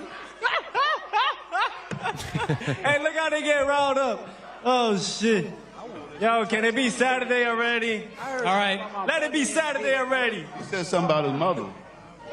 Hey, repeat yourself though, nigga. Hey, but wait. All right. On all seriousness, though. After Saturday, keep that same energy. On I'm seriousness, gonna beat though. your ass. On I'm gonna beat all your serious- ass. I'm gonna beat your All ass. right. On all seriousness. You're not even like that, boy. Wait. I promise you not like that. Wait. I'm gonna tell you Yeah. like this here. You Hold on, better hold on. not say nothing Do you- about my daughter all or right, anybody in my Have you family. considered leaving, though? I'm gonna let you know that right now. Have you considered leaving, though? Have you Leaving these nuts in your suck a mouth. dick, bitch ass boy? Suck a dick, bitch ass boy. You's a bitch. You's a bitch. I can't wait. And you a ligma. I can't wait. You to a fight ligma. I can't wait. After Saturday, my keep dick. the same energy. Keep the same energy. Yo, that's all you want to do. Hey, You Eddie want to Hurd. clown. Eddie, You think Eddie, you Eddie. can. Wait. You haven't been to We gonna see Malone? what's happening Wait. Saturday. You a You clown. you traveled around the whole world. You haven't been to Malone? You a clown. Malone did. Put your money where your mouth is. can't wait. You got so put your money where your mouth is. Hey, I'm starting to think you're a little suspect, boy. He is. I'm starting to think you're a little suspect for real. I'll bet you something. Oh, Okay. I see the comments. Oh, HT saying HT is my late father. Initials, even better. Even better. RIP to HT's father. RIP to Mr. HT. Kevin saying Shakur is going to style on him. Both these boys are clowns. I think Shakur is going to get the dub. I don't know about styling, though, Kevin. You know, style and Shakur, I don't even know if those words belong in the same sentence. You feel me? Shakur, he ain't styled on anyone in quite some time. But shit, I'd love to see it, although I don't think it's going to happen against Tio. No style. He'll probably beat Tio in a defensive masterclass per usual. But if there's a knockout, it's coming from Tio's end. I could see Tio dropping Shakur. Tyler Bitt saying TVH, I thought he said mom too. Well, shit, good thing we got that clarified then. Shakur thought he said mom all the way until he got backstage. So Shakur probably still thinks he said mom. Space Kid says, bro got him out of body. He did. He did. Shakur was heated, bro. Acts like a child. Law Reigns saying, what up, Law Reigns? Good to see you, homie. Been a minute. Don't think I forgot about you.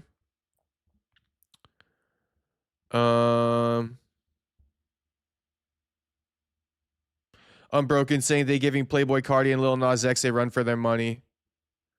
Rename himself Shakira. Yeah, that would be good. A lot of people call him Shakira. Ryan Garcia included. All right, here's the face-off. Let's turn off the music.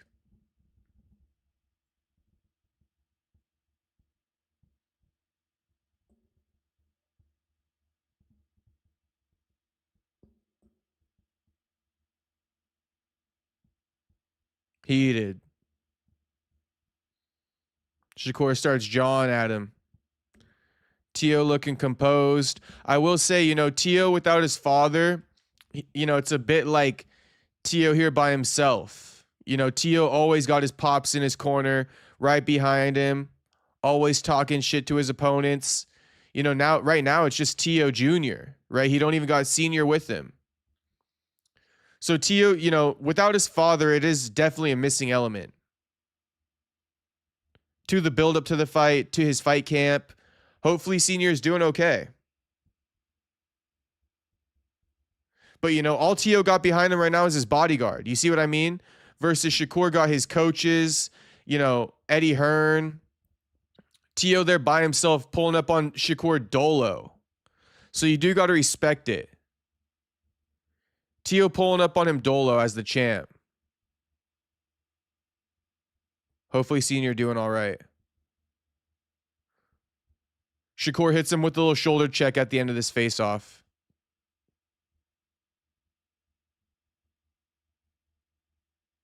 Why did it have to freeze? That's so lame. Why would this shit freeze? Tyler Betts says they held up that pic of his dad throwing up. That's dirty. That's dirty work. That's dirty work. Someone commented Tio is going to smoke him. Tio saying those nasty things really upset him. It did.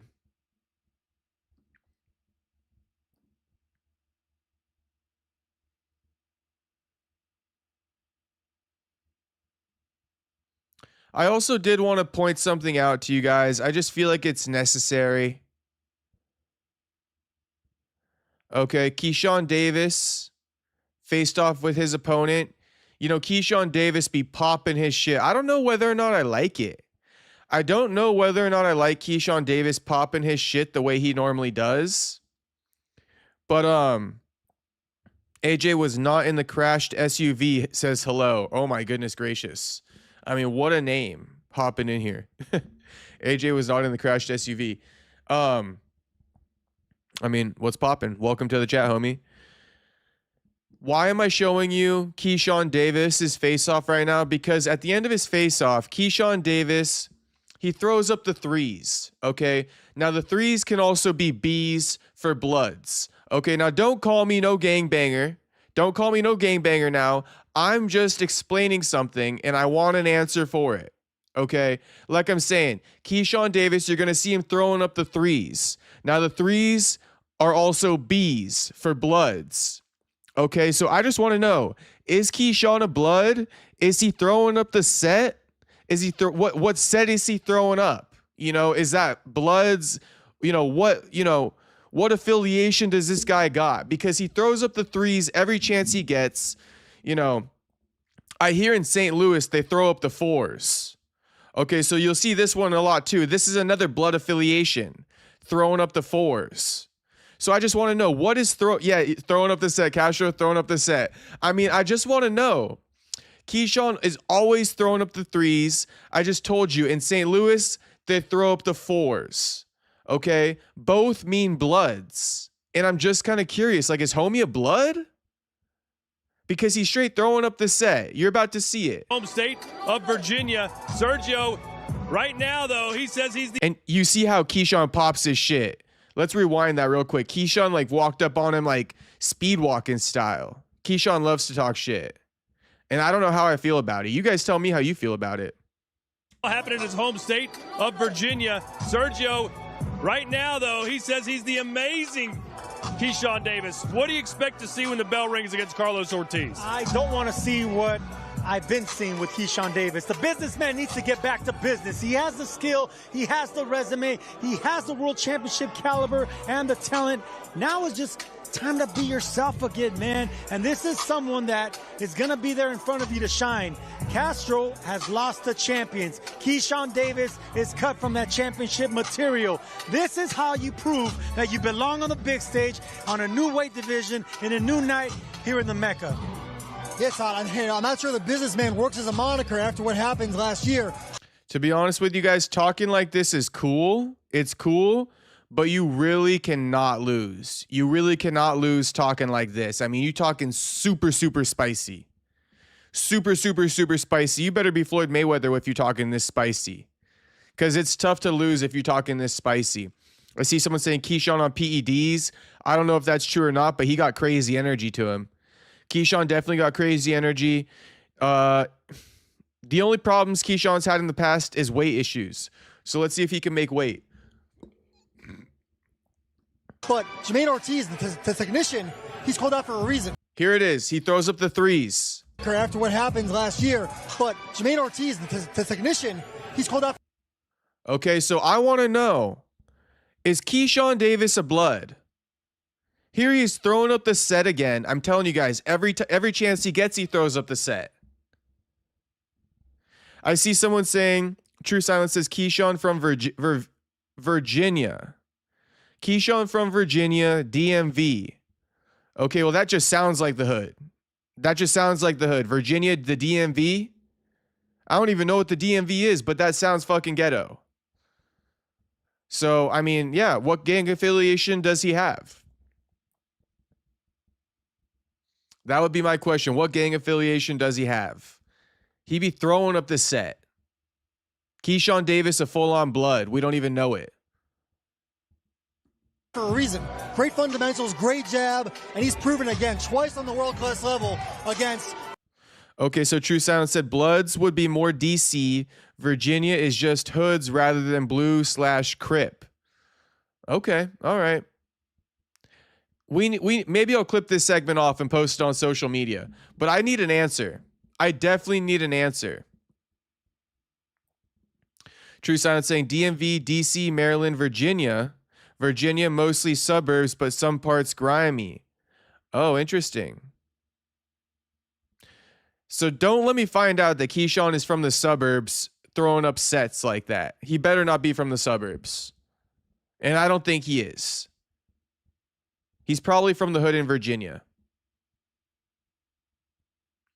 Anyway, I just figured I would bring that to you guys. I found it very interesting. Keyshawn always throwing up the set.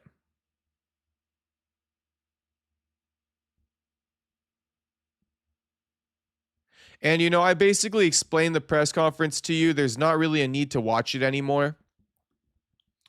You know, they were just talking shit about Tio's dad, the good versus evil, the alcohol gift, the Diddy jokes. That's pretty much it. Tio pulling up Dolo. Shakur got his pops. Grandpops and his trainer with him and his promoter. I think Tio also had his promoter as well. But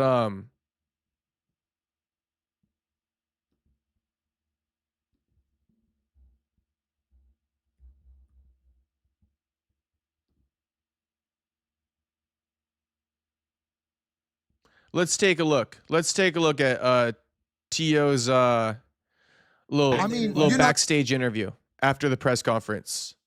I seriously wish the UFC would allow their guys to do this. Why doesn't the UFC get media scrums? I guess we have UFC media days instead, and those are fine. Okay, I'll take it back. Ruby Z says, all these boxers are from the burbs, bro. Haney, Shakur, Keyshawn, only dudes from the hood were Tank and Broner. Damn, okay, Ruby Z. Ruby Z don't miss now, living up to the name. Ruby Z, if that's true, I mean, damn. All I can say is damn. But at least Haney and Shakur, they don't really... I mean, Shakur does try to, like, you know, act a little bit like a rapper. And Haney does too. But at least they don't be throwing up the sets, you feel me? Keyshawn, he acts like he's straight out of the hood. So I'm just curious, like, if he got, like, if he's a blood or not. Or if he's, like, a part of a gang. Like, I just want to know. I think we all should know. You know, you being the pro and you being the fighter, is that a sign of weakness? That's just someone that's anxious, wants to get in there already, wants to do it. So, you know, it's all cool. It's like Mike Tyson's favorite words. Everyone has a plan till they get punched in the mouth. So.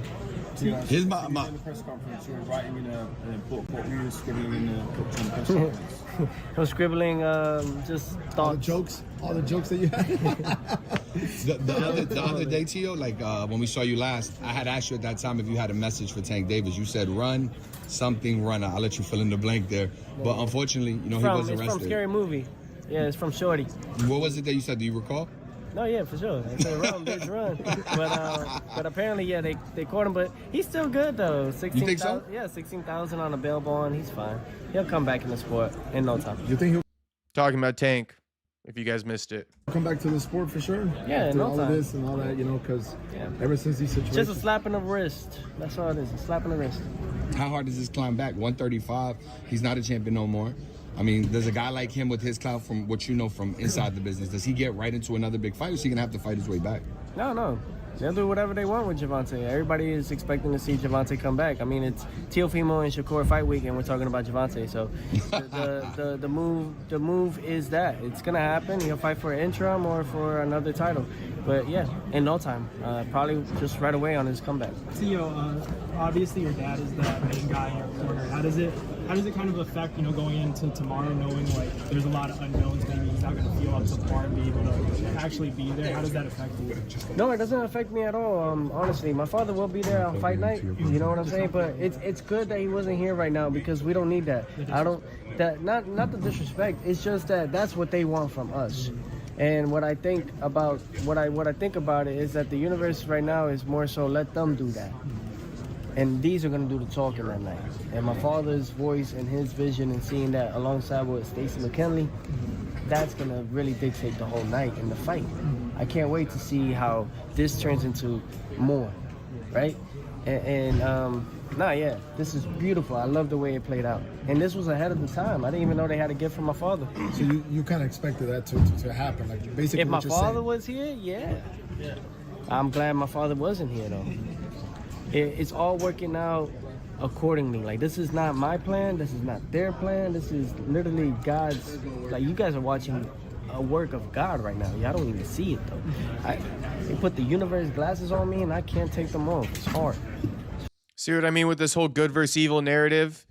See how, Tio, he's taking this narrative of, like, this is God's work. Like, God's working in my favor. You know, he's setting up Shakur here to take an L. So, you know, this whole good versus evil narrative, that's why I brought it up to you guys, because it's a big narrative going into this fight, at least for Tio. At least for Tio. Fucking hard. You and your dad, you guys obviously cooked up that recipe. I just don't understand. That recipe to beat Loma. You and your dad. Did you guys cook up something similar to the same effect for this fight with Shakur? Man, we just ready, man. We're gonna wing it, man. We're gonna freestyle it like if it was the 80s. Okay. That's it, you know what I mean? And just go with the motion and go with the flow. That's all it is to it. If Crawford kind of coaches Shakur from ringside, is there the potential that you'll say something back to Bud while you're inside the ring, or are you only focused on the ring? No, I'm not like other fighters. I'll probably just stay locked in, focus. I'll smile, if anything, smirk, or I'll just hear what they got to say. You know what I mean? That's all. Do you feel like that would be like a double win, knowing that you beat Shakur and then having Crawford in that corner? You were like, hey, I beat him. Look what I did. Have you thought about that? No, I just thought about just winning, just getting the job done. We're 2 days away, sold out venue. Grateful for everybody tuning in, man. Shout out to the Zone and Ring for promoting it, Matchroom as well, and just everyone that's been involved in this whole thing, including you guys. Thank you to the media. Absolutely. This is awesome, man. Thank you guys for pushing this. Last one that I have for me, I asked Shakur, I asked him, going into the ring. Let that be a lesson to fighters, who don't like, doing interviews, right?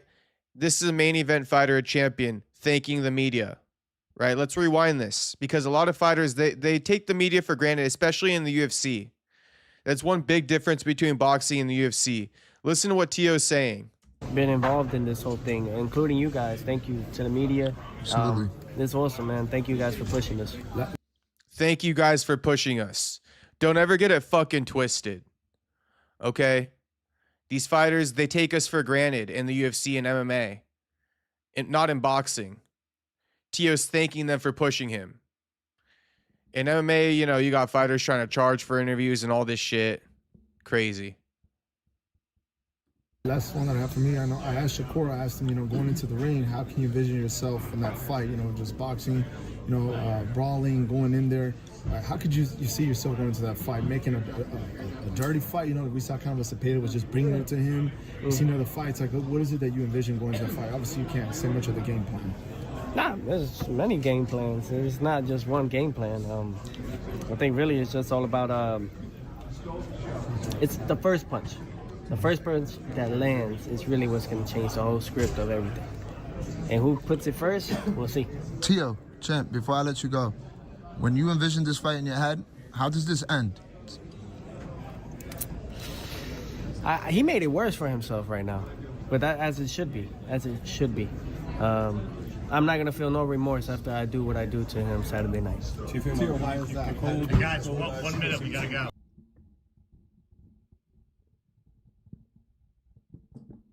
Okay, so Tio saying Shakur made it worse for himself.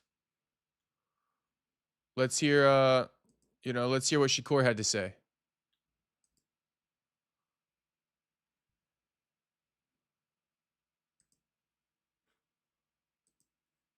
And I actually have a few more news stories for you guys after this as well.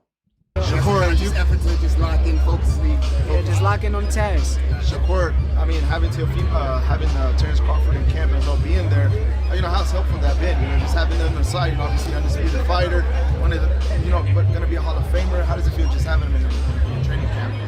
He's very appreciative to the GOAT. He's one of the greatest. I appreciate him for coming in and giving me advice and telling me different things to do come fight night. And this time I'm gonna listen. This time you're gonna listen? What do you mean by that? This time I'm gonna listen. Last time I didn't listen my last fight, so it's a better fight. Yeah. Now, is it be more assertive, or is that just something else? That's a secret kind of? No, it's just between me and him. Gotcha. He's a guy who his best performances have come against the best fighters he's fought. You expect you'll bring that out of him, and if so, how do you win anyway? How do you handle it? It's easy to perform when you're fighting against a little guy, or the other guy is a guy that's struggling at the weight class in Josh Taylor. So I'm not worried about that. Them guys not me. You think Crawford's gonna stay retired? I don't got nothing to do with that. I love Crawford. We're gonna talk about the fight, this fight. That's it. Shakur, when you hear some of the stuff he says, it's a little out of pocket. How do you keep your cool? Because I saw you get up, that's unlike you. But how do you stay focused when a guy says some of the stuff that he's saying? In that moment, it kind of makes you want to do something to him. But I gotta just control myself, and it's called control anger. You use it on fight night when it's needed. Right now it's not needed, so he said something to try to get under my skin.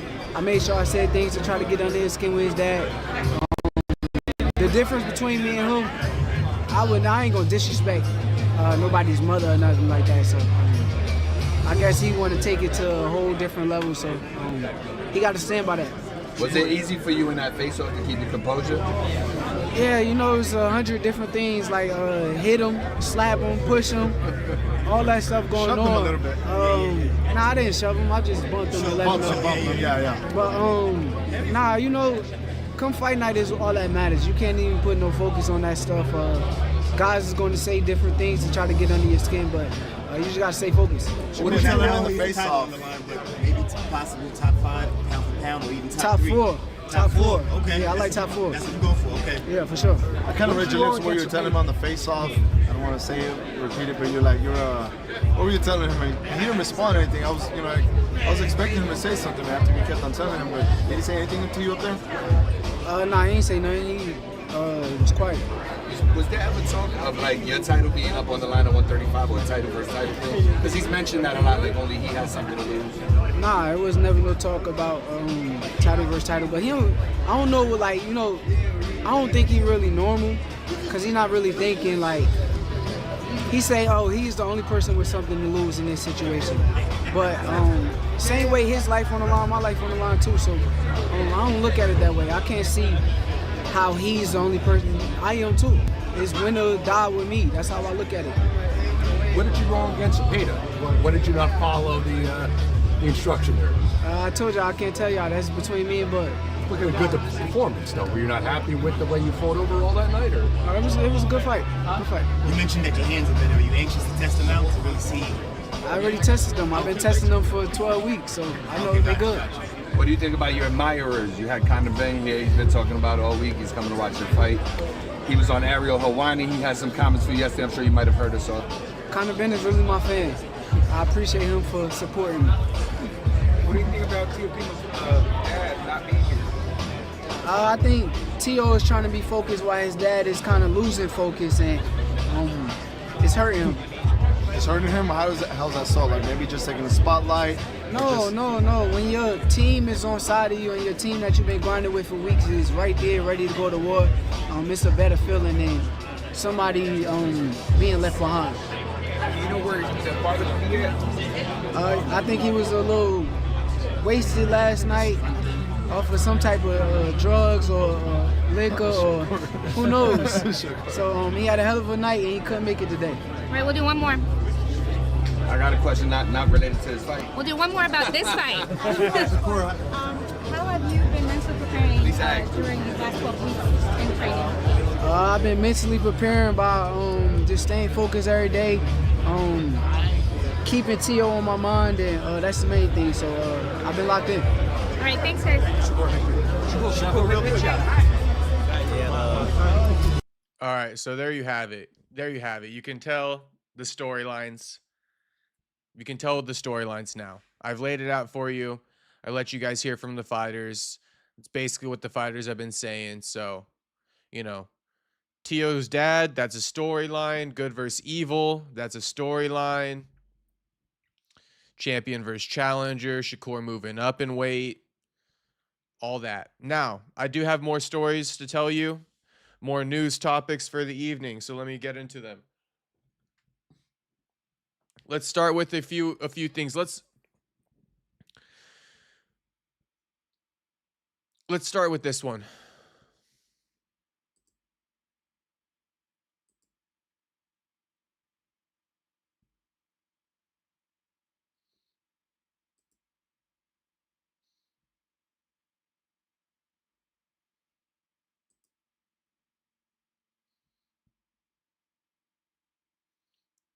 Well, actually, we got quite a few things. Let's talk about this real quick. Have you guys seen this by chance? Ilya Topuria kicking it with wifey? Are they bullshitting us? Is Ilya bullshitting us right now? Because look, Georgina, Toporia's ex-wife, posted this Instagram story 18 hours ago. We can clearly see Ilya's head at the right, so this begs the question, is everything about his family issues staged just so he can avoid Arman Sarukian? Now, I don't know about the whole Arman Sarukian thing, but that's fucking Ilya in the corner of the photo. And you can't tell me otherwise. That's fucking Ilya. Posted to her story, screen grabbed from her story. Ilya peeping his head through. This ain't the story they've been selling us. This ain't the story they've been selling us. How are you going to be in the same house as the woman who's accusing you of DV? Allegedly, right? Because that's what Ilya claimed in order to, you know, bypass his first title defense and, you know, allow for that vacant or that interim title fight to take place. Very interesting. Very interesting. That is Ilya right there, though. I would love to hear you guys' opinion on that.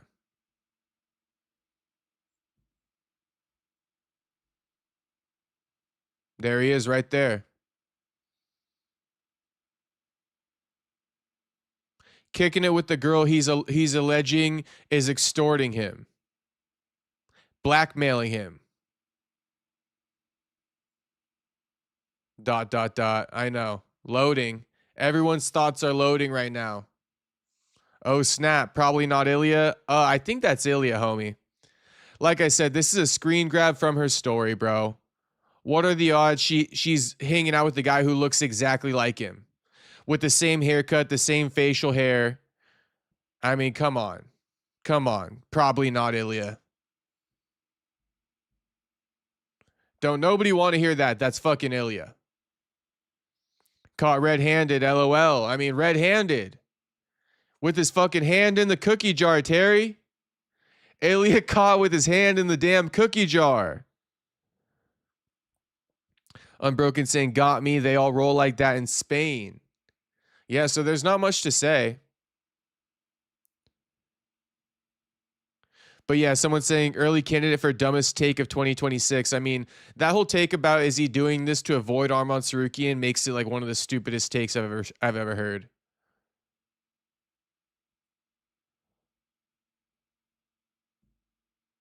But him saying that's Ilya, I mean, that's not a bad take. I believe it.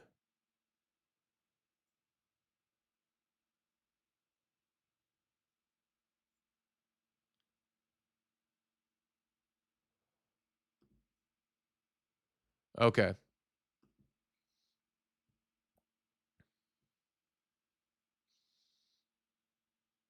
LOL. Ilya's still hitting it. I mean, he's still hitting that.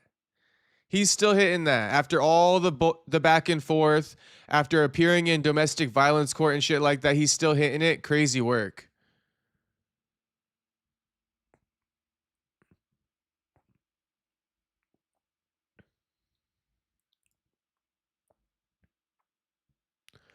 Okay, and then here's Hamzat pressing a fighter for you know, getting super animated during a press conference face-off. And then after Hamzat walked away from the fighter, after he pressed him, the fighter started talking shit to Hamzat once he turned his back. Crazy work. It's gonna be a good fight, guys. It's gonna be a good fight. Guys, tomorrow.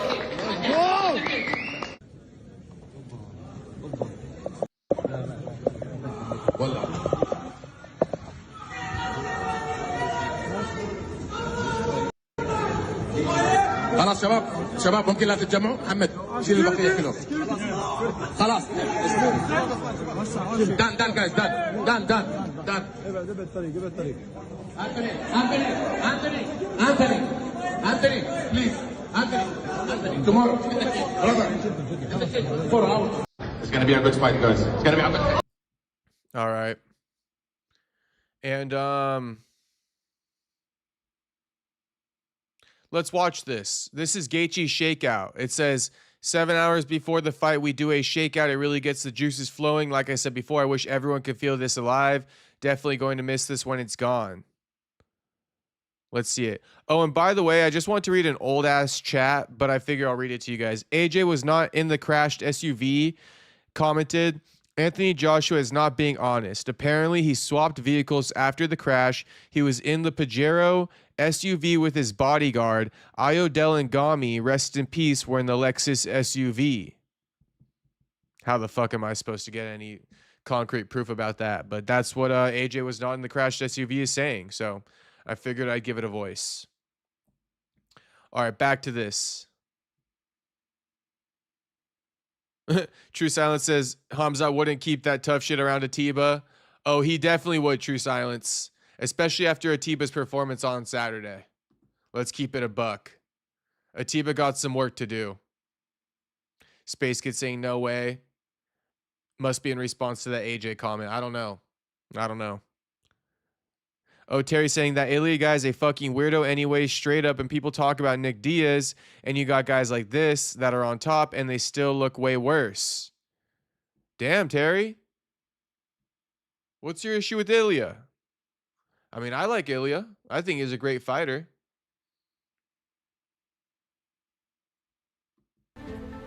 Our plan is to win the first.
So, if everybody's watching the show, we'll see you on the flip side. Well, speaking about hating people from Terry, I love Coach Trevor Whitman, and I'm about to show you another clip that confirms why I love this guy. But Terry saying, I don't like the roses, LOL. I mean, it's fair. I'll give it to you, homie. I'll give it to you. If you find the roses corny, I mean, you're allowed to. They are a bit different. They're definitely a bit different. True Silence saying, Atiba's performance was beautiful. I wanted him to get the KO as well. I would like to see Atiba start working on some submissions, bro, because at the rate that he's dropping his opponents, I mean, it was clear as day, bro. All he's missing is following him to the ground, snatching up that neck, and getting him up out of there. So, honestly, that's what I want to see from Atiba.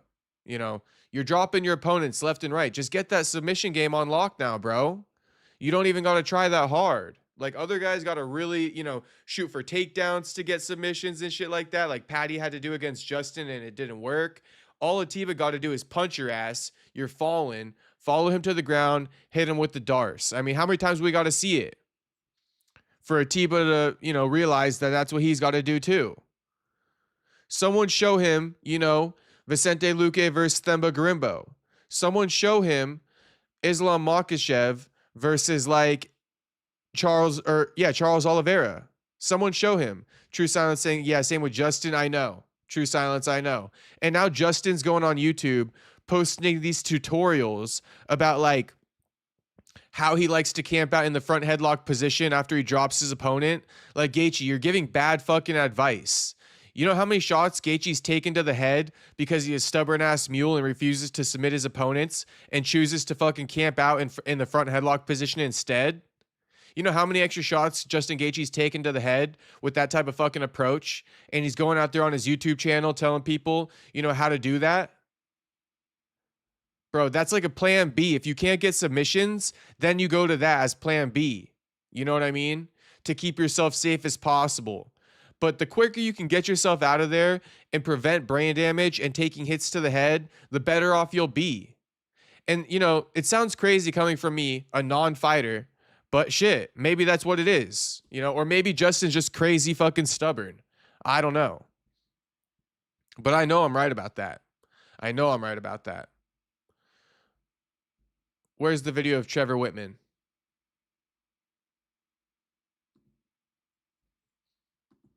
Trevor Whitman sent a message to Patty about his pre-fight antics. Yep. Coach Trevor. My man, Coach Trevor.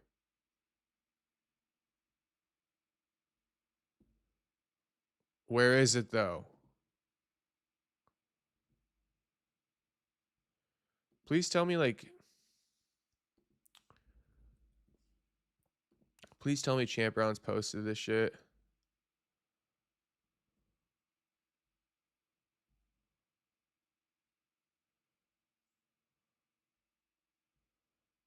Okay, here it is. Kevin says Jacob, Martin, and Diaz were pictured together. I mean, they've been next to each other 24/7 since Nick got out of rehab.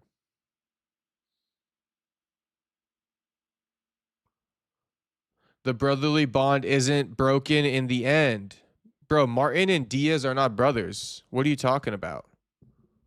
And yeah, I mean, it seems like Nick and Nate have made up, but what does Martin have to do with that? Kevin?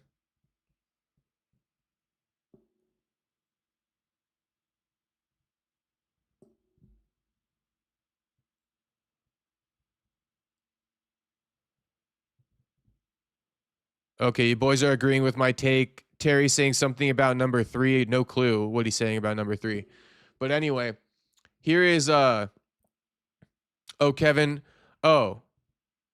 Yeah, Martin and Nate were pictured together, Kevin, but just take my word for it. Nate don't fuck with Martin. They are real enemies, Kevin. They are. Homie. You need to use some discernment. You know what I mean? Just because they're all with each other doesn't mean it's all, rainbows and unicorns, Kevin. Nate has a bigger objective in mind.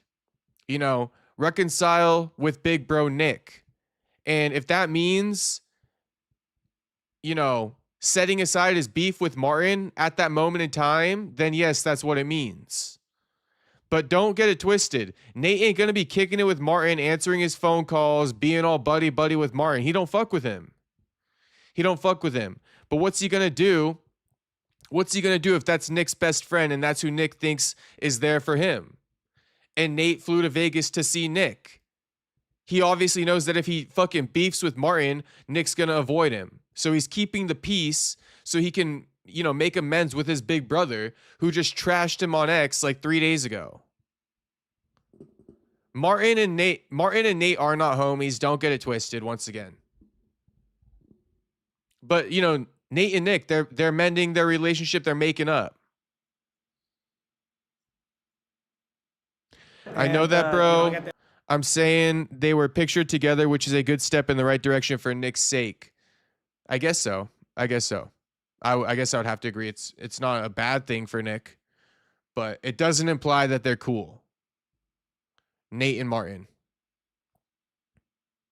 When the fuck are they pictured together? Just in like these videos that surfaced of people filming them at UFC 324 while they were attending the event. Kayla was there too. Kayla, Nick, Martin, Nate, they all showed up. Terry says Castro's right. Nate's focused on his own shit. Yeah, he is. And he's also focused on his brother. He's not worried about Martin Sano.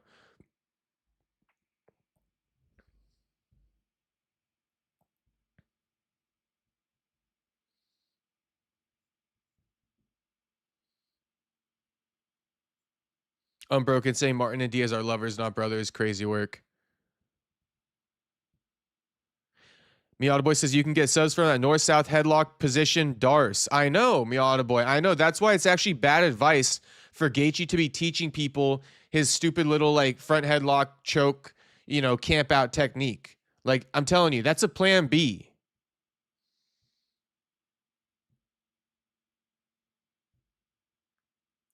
Yeah, facts. So at least shout out to Kevin for bringing up that picture because I did see it, Kevin. So shout out to you for that one. Okay, let me read this out to you guys though. Trevor Whitman sent a message to Paddy Pimblett after Gaethje's win at UFC 324. I got to sneeze. This is why you don't fucking talk shit. That shit bothered me very bad. You say you're going to mangle up Justin's face. This is what happens. Oof. Not Coach Trevor Whitman now. My most respected coach in the game, Trevor Whitman. This is my king right here. This is my king when it comes to coaches, Trevor Whitman. I got the utmost respect for Paddy, like I said prior to going into this. But afterwards, like, I'm always so respectful of people, but this is why you don't fucking talk shit. Like, that shit bothered me very bad. And, you can be respectful when doing shit. There was a lot of fucking things he said, so it is what it is. I don't want to let that get to me, but you say you're going to mangle up Justin's face, that's what happens. Justin weighed 185 tonight. And we're talking about him being big. He's a professional weight and went out there and manhandled him. Everybody said that Justin can't grapple. That's a huge thing. I'm sick of people saying that. Justin likes to fight, but he showed that he can grapple tonight. And, I got the utmost respect for Paddy, like I said prior to going. So shout out to Coach Trevor Whitman. If you piss off Coach Trevor Whitman, I mean, you got to check yourself. Because homie ain't talking shit to Paddy for no clicks or nothing like that. He genuinely was pissed off with Paddy's pre-fight comments. Genuinely. Terry saying, no one is really worried about Martin, to be honest with you, at this point. Martin kind of just gets a pass, and that's the way it is. I mean, I think that's a fair assessment. Now, that doesn't mean I don't get to make fun of him, right, for being a cuck in the corner. But, yeah, you're right. Martin seems to get a pass. 185 is nuts. That explains the extra flaps. Yeah, what did Coach Trevor Whitman mean when he said that, like, Gaethje weighed 185 in there tonight?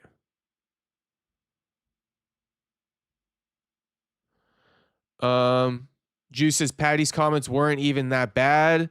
You know, I didn't find them that bad, Jew. I didn't find them that bad, but still, I like how Coach Whitman took it personal. You know, I like to see a coach caring for his fighter like that, like internalizing it himself. But I didn't think Paddy's comments were that bad. Like, I didn't expect Coach Whitman to be pissed off. It also surprised me finding out he was pissed off, but I still support him.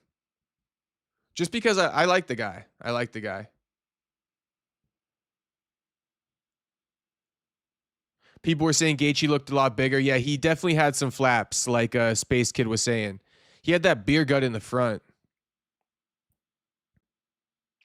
Miadboy says you can stall time from that spot, take the back. Darce, Justin is right. It's a good position. It is a good position. And Justin's right about that. But teaching people to just like camp out there and punch, that's not good advice, bro. I mean, for people who completely ignore the grappling aspect of the game, and it's like, I get what Coach Trevor Whitman's saying, where he's like, I don't like it when people say that Gaethje can't grapple, he just likes to fight. Well, bro, in the fight game, you can get yourself out of there a lot quicker, save yourself a lot more damage and wear and tear if you learn to submit your opponents. That's all I'm saying. That's all I'm saying. And I don't like hearing, oh, I like to fight. Okay, you like to fight. What that sounds like to me is you're going to have a shorter career. Your chin's going to wear down. And yes, Gaethje might be an anomaly, you know, but I'm just saying, you can't be teaching every guy that. You're better off teaching these guys how to be more dangerous and how to finish. So, but that doesn't mean Miata Boy's wrong either. You know, it's a good position. I just don't like the whole ignoring the Darce aspect. You know, Gaethje completely ignores the Darce.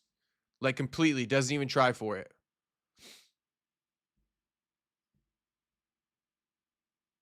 Okay, in other news, I got more for you boys.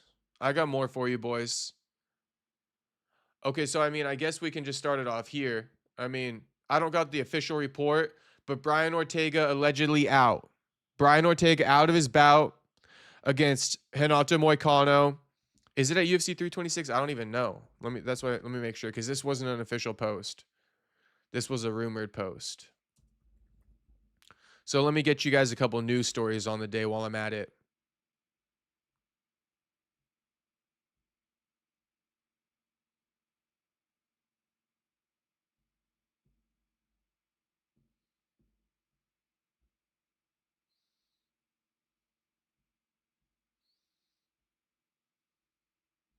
Damn, all right. Bert gets it.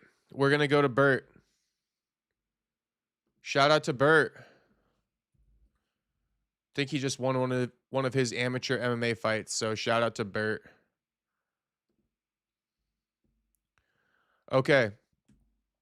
Brian Ortega is out of UFC 327. Okay, so it wasn't 326, it's 327.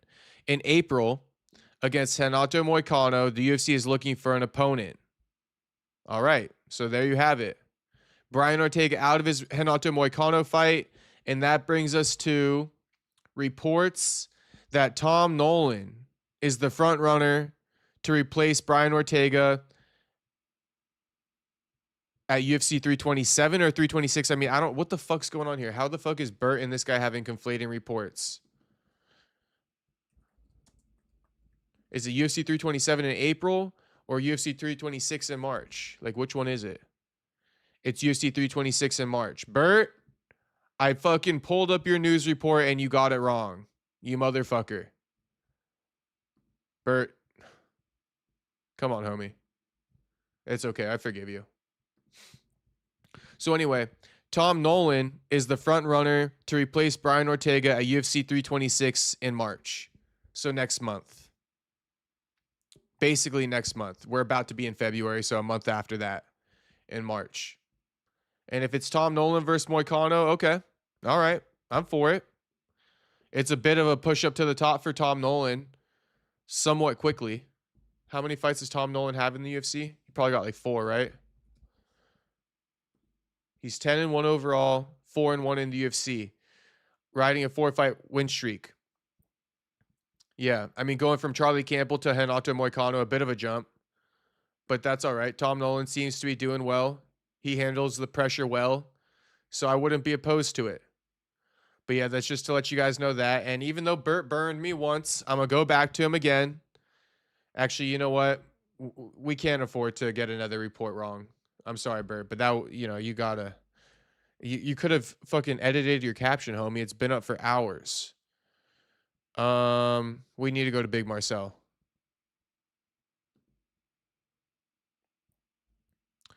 Okay, Marcel Dorf.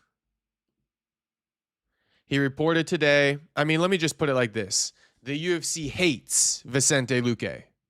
The UFC hates Vicente Luque. I mean, they feed him terrible matchups. Terrible matchups. Feeding him to a wolf in Kyle Dawkins. All right, Kyle Dawkins is now in his second stint with the UFC. He got cut a couple years ago. He went undefeated on the regional scene, came back, made a statement. Now he gets Vicente Luque. The UFC hates Vicente Luque. All right, they absolutely hate him. They gave Vicente Luque Joaquin Buckley. They gave Vicente Luque Kevin Holland. They now give Vicente Luque Kyle Dawkins. You're kidding me. Poor Brian Ortega is all I got to say. I wonder why he's injured. So yeah, Kyle Dawkins got cut from the UFC after his loss to Eric Anders, right? Then he went 1, 2, 3, 4, 5, or 4-0. 4-0 on the regionals. Got re-signed to the UFC to fight Michel Pereira. Knocked him out first round, 43 seconds. Comes back against Gerald Meerschaert, submits him in less than a minute again. 2 finishes in under a minute in his UFC return.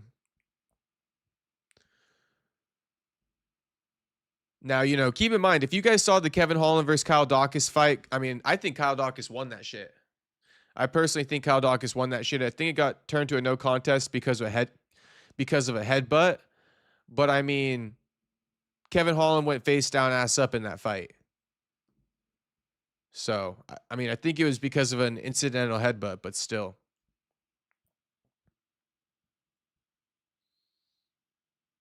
Juice says, Ortega is cooked. He's so injury prone. Always got something going on. I know. And, I think that's because if I could point it on something, he needs more muscle on his frame, bro. He got that skinny fat frame. Like, Brian Ortega needs to do more strength and conditioning and actually, start putting on muscle. Because that's what's going to help him not be so injury prone. Damn, Juice saying it though. Ortega cooked, injury prone, always got something going on. He does. Miata Boy saying if Ortega pulls out of one more fight, they're cutting him. It's like, why did he even pull out of this one? I wonder what he's got going on. He pulled out a month out. Clearly, he got something serious going on. Not even able to like rehab the injury before the fight takes place. He's just out. He got popped for juice back in the day, abused his body. Did Brian Ortega get popped for juice? I don't think so. Terry's saying, and now I'm like, who the fuck is Tom Nolan? I know. Tom Nolan's a new kid on the block, but he's pretty good. 4-1 in the UFC. He hasn't fought any names to where, the average fan would know him, right? But the names he's beat up to this point are pretty good. They're decent competition for sure. Terry's saying, poor Brian Ortega is all I got to say. I know. Terry's saying, unfortunately, T-City has been going down for a minute. It kind of sucks to watch. I know.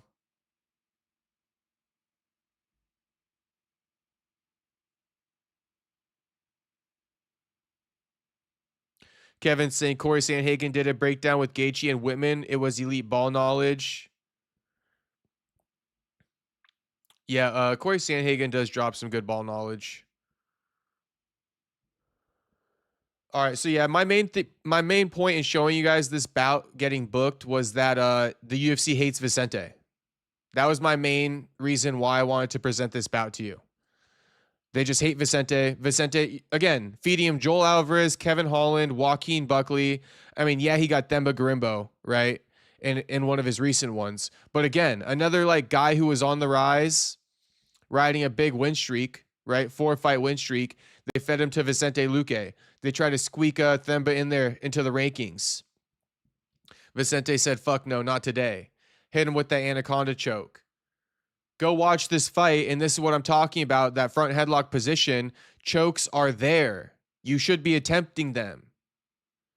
You can win a fight in 52 seconds, just like Vicente did against Themba. But besides the point, the UFC hates the fuck out of Vicente. Joaquin, Kevin, Joel, Kyle Dawkins. I mean, oof. Oof. Oof. Oof. Crazy. Miata says, I think T-City did pop at one point. Kevin saying UFC featherweight Brian Ortega tested positive for the anabolic steroid drostanolone following his UFC debut victory against Mike De La Torres in July 2014. Damn, that's right. That was so long ago, though. Anabolic steroid. That's crazy, T-City. That's crazy, T-City. Shit. Internet undefeated. Damn, the drug test follows him. Miata Boy says, yup, I remember that now. I mean, low-key, I do too.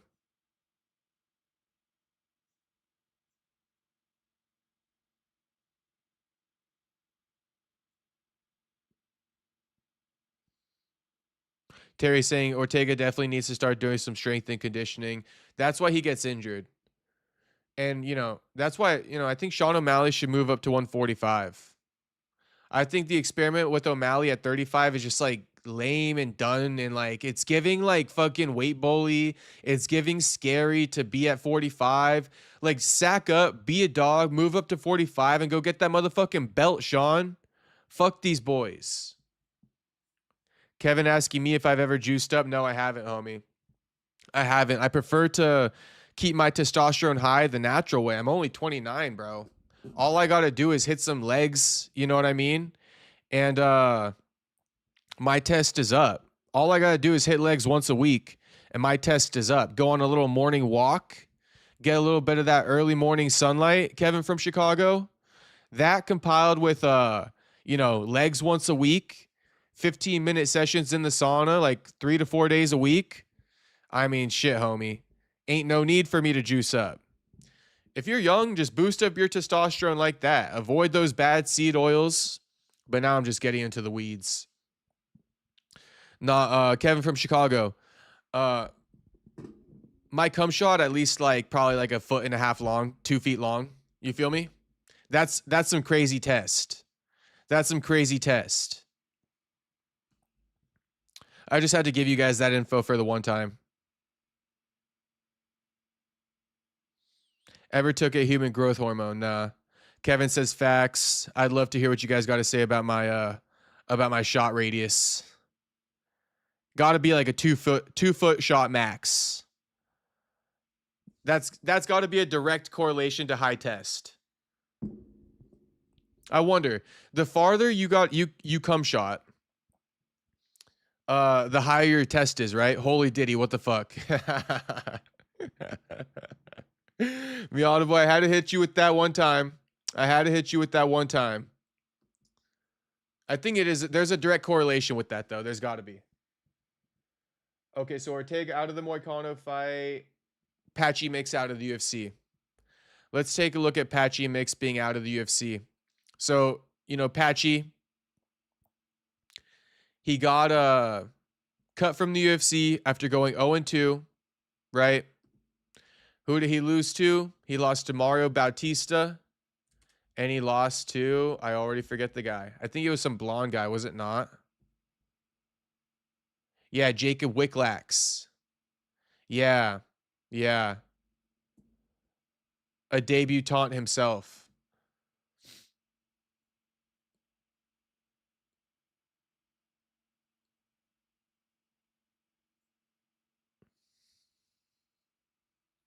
Terry says, and you know how I know they hate Vicente? Because they put them up against Nick Diaz for Nick Diaz's comeback, and you know how I know they hate Vicente for doing that? Because they also hate Nick Diaz. So Terry, you're saying the UFC booked two guys they hate against each other because you're saying that the UFC hates Nick and Vicente? Kevin says, I think if you wake up with a pole means you have high test. I stay bricked early in the morning. All right, Kevin.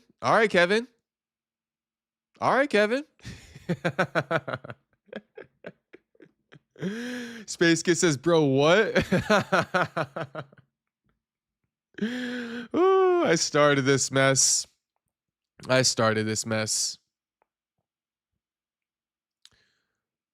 I mean, shit, if you're not waking up bricked in the morning, there's something wrong with you, right, boys? Miata Boy says, Kevin and Jacob got to be zesty. Shit. I'm definitely not zesty. Terry says,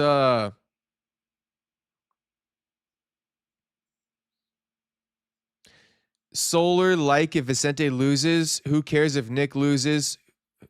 Terry, these chats, they're getting tough to read. Not that I don't want to read them, it's just like we got to watch the repeats so I can read it out loud. Miata Boy says Zesty Festival around here. Kevin saying this is men's health talk, gentlemen. I mean, definitely men's health talk. Terry says no one really proves anything and the fight makes absolutely no fucking sense to begin with. Okay.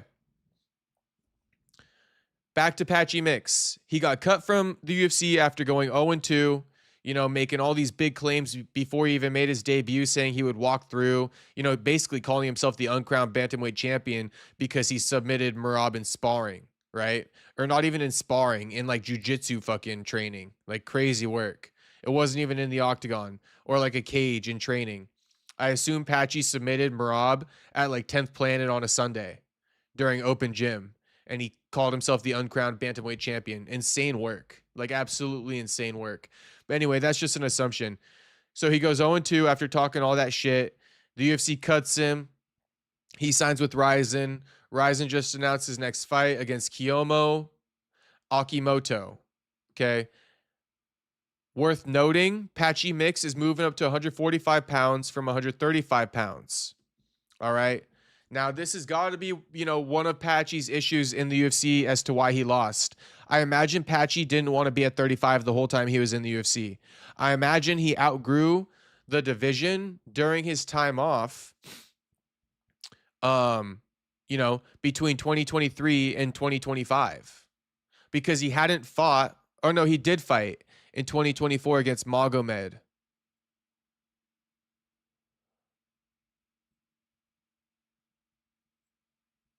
Okay. But anyway, I think that Patchy, he outgrew the weight class, and I think the UFC, they wanted him to be signed at 35. Okay, regardless of the past history, I think that the UFC signed him saying, we want you at 35. Patchy was probably like, nah, I would actually like to move up to 45. The UFC's like, nah, we won't sign you then. You want to move up to 45, we won't sign you. 35 or bust. He said, shit, I want to be a UFC fighter. Let me make it happen. So he signed at 35. Now, you guys are just going to have to take my word for this if you're like, how the fuck do you know this? Because this is how the UFC operates. They like the guys to sign at the lower weights. They get better knockouts that way. And, everybody cuts a fuck ton of weight in the UFC anyway. If you don't cut down to 35, if you're Patchy mixed, you're going to be too undersized for 45. Because the culture in the UFC is like these extreme weight cuts. And the reason why it's the culture in the UFC is because it gets these fucking crazy ass knockouts. Because the more you dehydrate the brain, the easier it is to knock someone out. So that's my opinion. That's also my opinion as to why Patchy, got cut after 2 fights. Because I think Patchy's like, bro, I'm not fighting at 35 anymore. I can't do it. I don't want to do it anymore. So the UFC's like, all right, fuck it, let's just cut him. And then he signed to Ryzen at 45. It's not a coincidence that his first bout in Ryzen is 45. I don't think that's a coincidence at all. And I think that this was a talk with the UFC, before he even got signed to the promotion in the first place to fight Mario Bautista.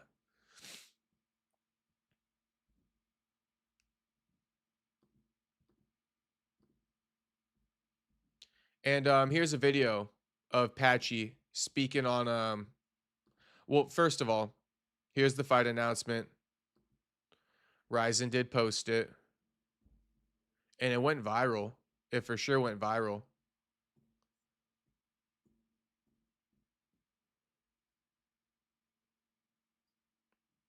Look, the Patchy fight announcement, 4.7 million views. 4.7 million views. So it'll be taking place at the Ariake or Ryzen 52 Ariake event. 5 3-minute rounds, 145 pounds. March 7th, Saturday, March 7th. They're fighting. So tune in. And now we can play the clip of Patchy speaking about, parting ways with the UFC. Here it is. A few, kind of after the last fight, waited about 5-6 weeks, and then Ali told me, basically, I was going to be released. And I started, searching and thinking what I wanted to do with my career. I beat a lot of guys in, other organizations, even this organization. But the main thing was to go up to featherweight, to, rebrand, and I want to show Patchy 2.0. I haven't had fun in a long time because I'm just cutting so much weight to make the weight. So I think this transition is going to be important for my career. And Ryzen was a no-brainer. Like, if they gave me a choice, I wanted to come here because I fought here in 2019 and it was amazing. So I wanted to come back. I love the Japanese fans. I watch Ryzen, for years, even after fighting in it. So it was a no-brainer for me. And then to go up to 45, I wanted to try to kind of attack the best guy in the world at that weight. And I think it's the champion, How do I say it? Rajabali Shedulayev, and he's the end goal, he's the final boss in this. And I'm trying to take these guys out, these young prospects out, which I will, and I'm going to come for that guy. And I'm different than anyone he's fought, and I'm coming, so this will start it out. Oh my God, don't tell me who I think it is. Shedulayev, if it's who I think it is, Patchy doesn't want any problems with him. How do you say his name again?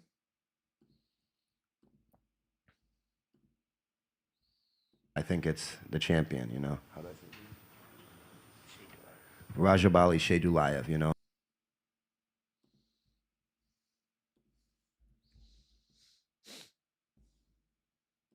Oh my gosh, it's him. It's him. Oh my God, this guy's gonna absolutely kill Patchy if they ever get locked inside that ring together.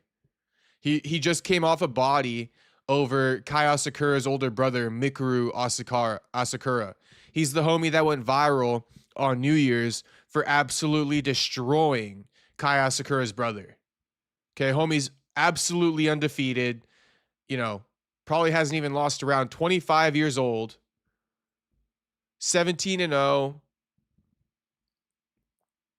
All finishes. All finishes. Not a single decision on this man's record except for this win right here. So who knows? It just says win. But literally all finishes. 17-0, all finishes. I'm telling you, he almost killed Mikuru Asakura. Almost killed him. Almost caught a body at the Rise of New Year's event. He was like the main event. This homie was the main event. If I'm not mistaken, or the co-main. But this name right here, Razabali Shaidulayev, could be a UFC champion most likely. I mean, what I've seen from this man is just sheer and utter domination. Domination. And when have you guys heard me talk about somebody like this? I'm telling you, Razabali Shaidulayev, Patchy Mix, homie, you might want to drop back down to 135 because you got nothing for this guy. Absolutely nothing for this guy. Run the clip, Jacob. Okay.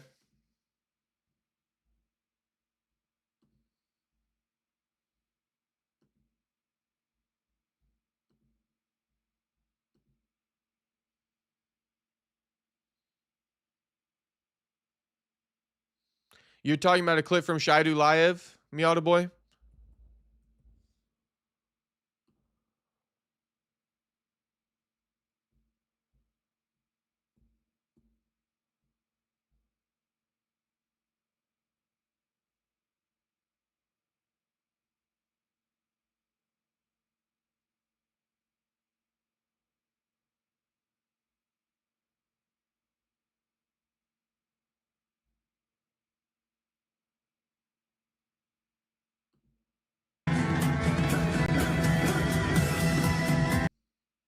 Задуш.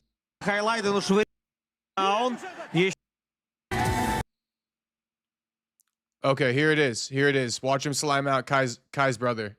He slimes this dude out like no other. I mean, like I just told you guys, when have you ever heard me hype up a fighter like this? That's why Miata boy said, shit, roll the clip. Roll the clip. I ain't never heard Castro speak about a fighter like this. Shit, roll the clip. All right, homie. Say less. We finna roll it right now. Almost killed this dude. Шайдулаев зашел на ближнюю дистанцию, вот так поднимает и мощнейший тейкдаун. Сразу же начинается добивание, пытается закрепиться за спиной, но Асакура встает. Да, вот так вот с кондачка о борьбе взять не получилось. Но, возможно, сейчас будет очень красивый тейкдаун. Еще один мощный перевод. Заправленная нога, но нет, оформить рюкзак не удается. И вот такой суплекс выполняет Раджабали Шайдулаев. Работает как будто бы на хайлайты, но швыряет Асакуру просто как угодно. Вот теперь нога заправлена. Да, настоящие киргизские авиалинии устроил Раджабали в первом раунде Микуру Асакуре. Отдает спину. Растягивает здесь Раджабали соперника. И что, будет бить или задушит? Раджабали. Смотрим. Удары справа. И, судя по всему, это конец, друзья. Продолжает разбивать Асакура Раджабали с разных сторон.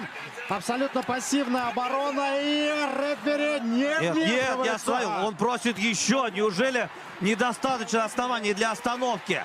На кону же все-таки здоровье спортсмена. Здесь просто пассивная оборона и все. Вот теперь остановка. 2 минуты и 5 секунд оставалось до конца. Asakura went out on a fucking stretcher, bro. They're probably going to show it.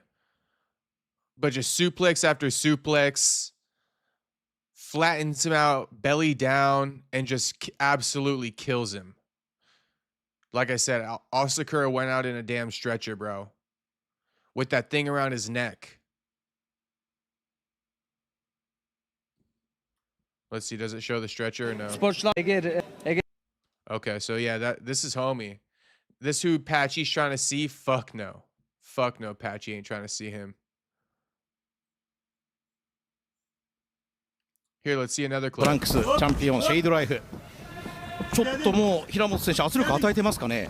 まあでもこれスリックまた秒殺の予感瞬殺の予感早くも背中を向けたシェイドライフ左入れているサイドできないガードできない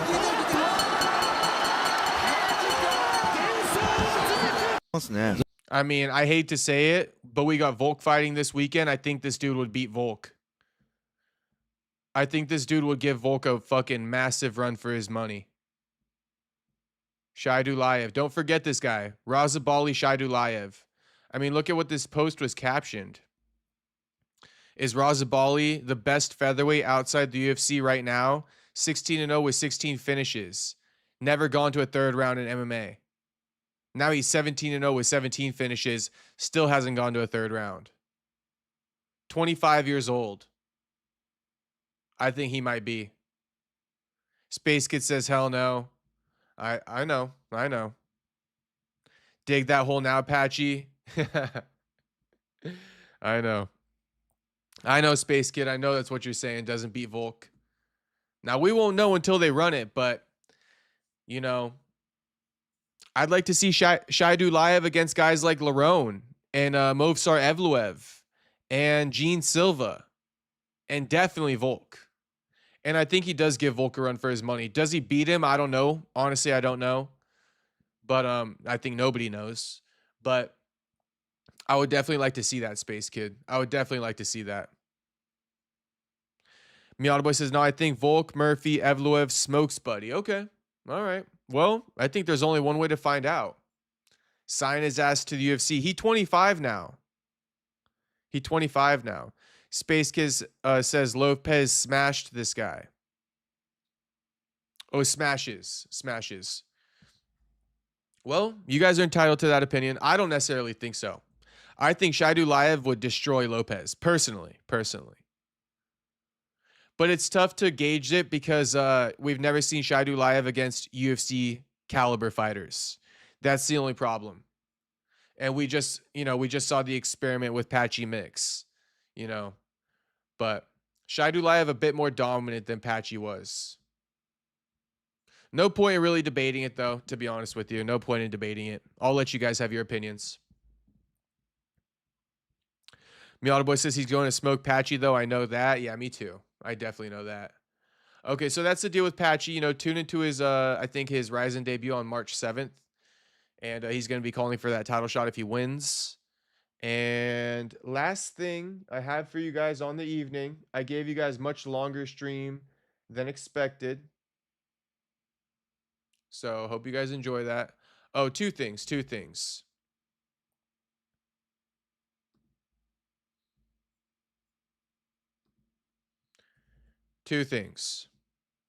Pretty quick, actually. But we're going to get through it. Peter Yan expected to be out the first half of this year after undergoing a lower back surgery this week. It was only a few days ago. Yeah, the 28th. What's today? The 29th? Yeah, so yesterday he revealed he had a back surgery. Here's the report. Peter Yan reveals he had lower back surgery yesterday and expects to return in a couple of months. So on the 27th, he had a back surgery. I was under anesthesia for 9 hours. I had surgery on my lower back yesterday, a couple of months, and I'll be back in action. Fast forward till today. Peter Yan expected to be out the first half of 2026 after undergoing that surgery. His manager says he'll be ready to return in July. Oh, perfect timing. As soon as UFC White House is over with. Tell me you didn't want to fight in the White House without telling me you didn't want to fight in the White House. Anyway, that gives Merab more than enough time to rest, recover himself, and come back strong for the trilogy. So shout out to Merab. You getting that immediate rematch, homie. We don't want Sean up in there, and we don't want Umar up in there. We want you up in there. All right, Merab? All right, Merab. So that's that news. Miata Boy says ceremonial weigh-ins are soon. What time are they at? Like 12? Have I been live for that long? Last thing I have for you guys on the day. Oscar De La Hoya clapback Thursday to Dana White. Okay, the boxing feud continues. And Dana and Oscar, They're definitely not seeing eye to eye, and I don't see them seeing eye to eye anytime soon. Miata says, I don't think he will be at the White House. He's Russian. I know. But these Russians are doing everything they can to also not be on the White House. Like, they really don't want to be on the White House.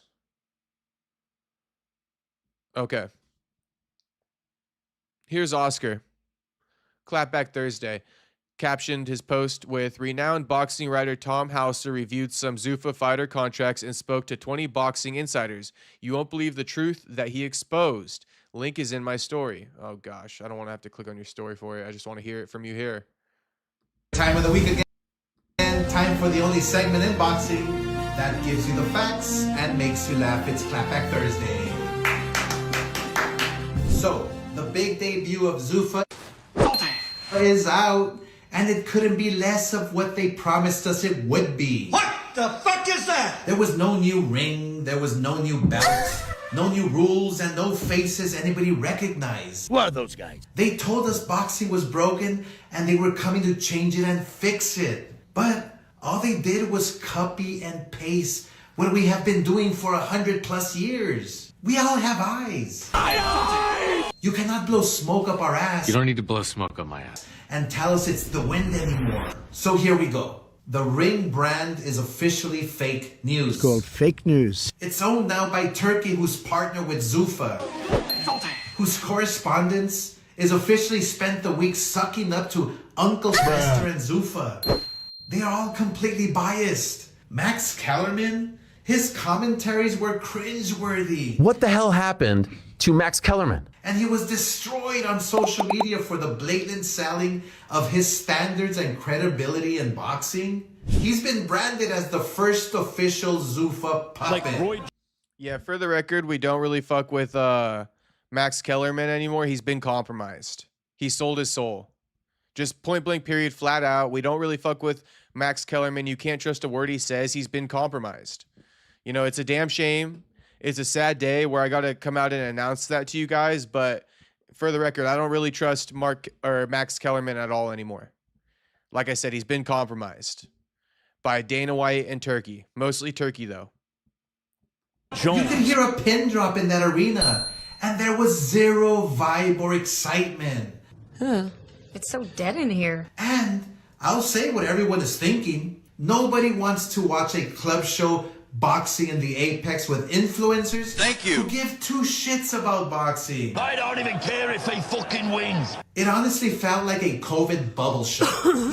It had the look of a club show with the action of a sparring session. There's a reason why those fighters were passed over by the top promoters, and it was obvious for the world to see. The Zuffa uniforms were generic and unappealing. Uniforms indicate more than just uniforms. It indicates a wide-arching theme here. They won't even allow their fighters to wear their own trunks. Of it being very sterile. To express their personalities and pride. Of it being very corporate.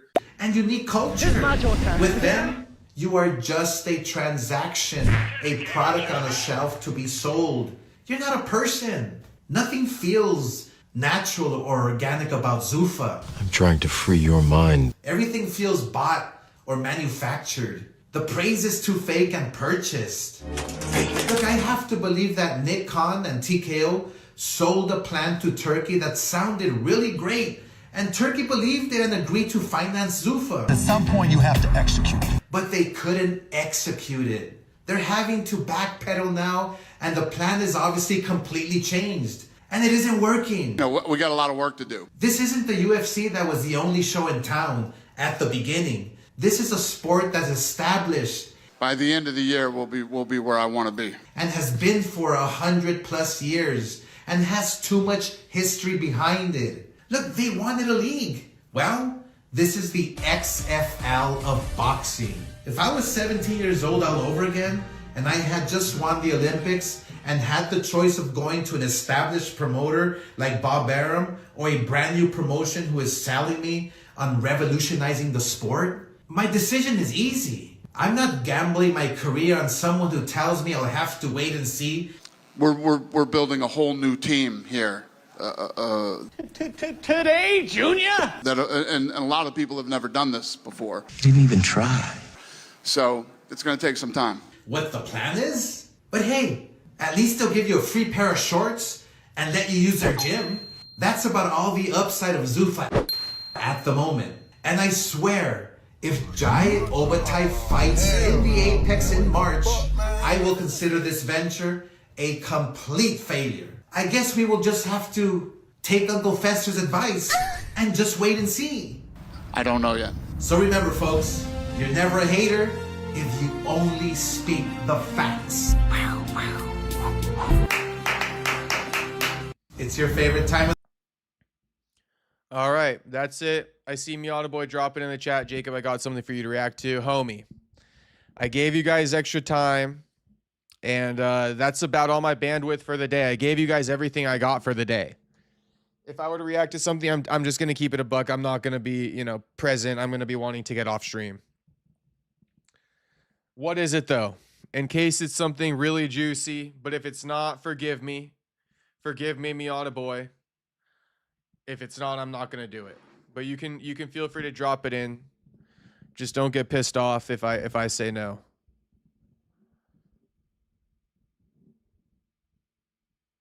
Left it all out there, soldier. I mean, shit, for the boys, for the streets. You know what I mean? I'm just straight thugging for you boys. Straight thugging for you boys.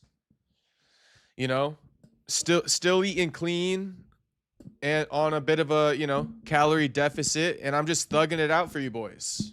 Every day, thugging it out. No matter what I got going on, I'm thugging it out for you boys. Buddy cheated. He's getting cut. He tried pulling a DC. What happened? I mean, just fill me in. Fill me in. Maybe I can present it on the stream tomorrow, but fill me in. What's going on?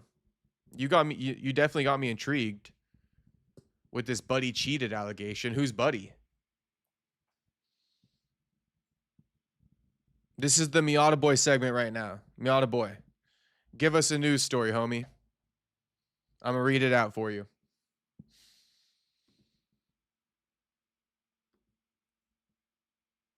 Oh, and then yeah, for those wondering about MTK and shit like that, hope you boys enjoyed MTK's podcast yesterday.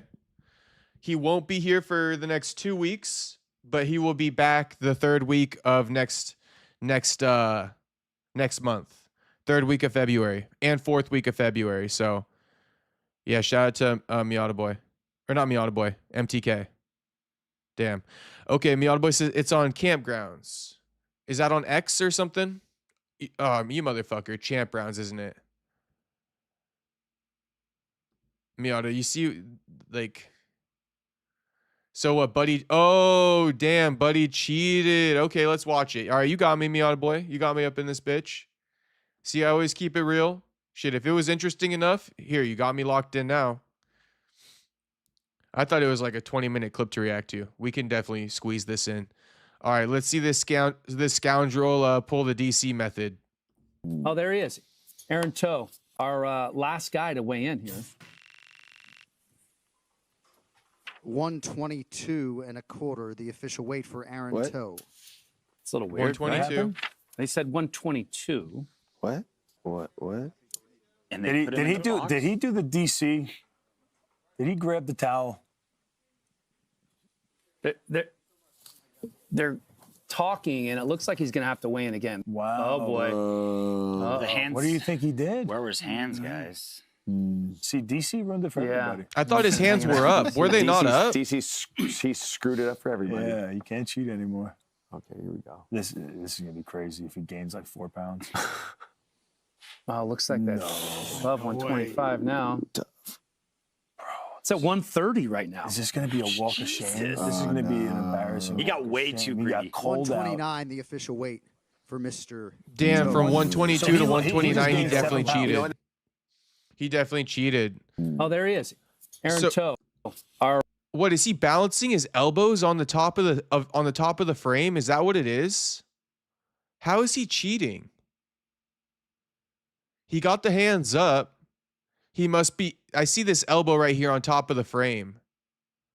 This elbow got to be on top of the PVC pipe too. He was bracing on top of the PVC pipes. Damn. He's cooked. Damn. Yeah, he's cooked. Last guy to weigh in here. The way he like moved his arms too. Last guy to weigh in here. Damn, he cooked. 122.25, the official weight for Aaron Toe. It's a little weird, right? What happened? They said 122. What? And did he do the DC? Did he grab the towel? They're talking, and it looks like he's going to have to weigh in again. Wow. Oh, boy.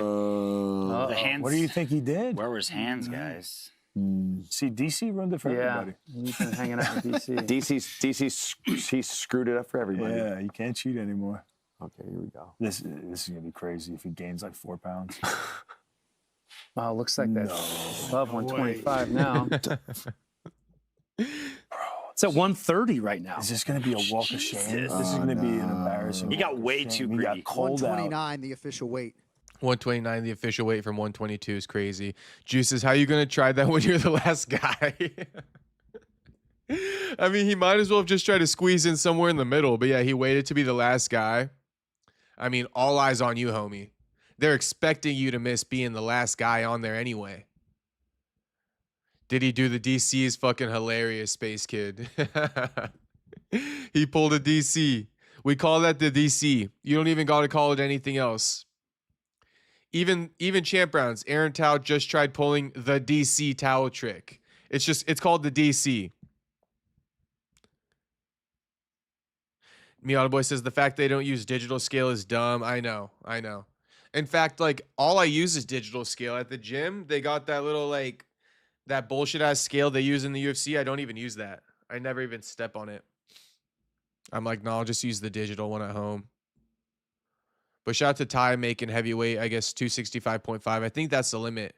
Above 265. If you're like 266, I think that's what's the UFC heavyweight limit?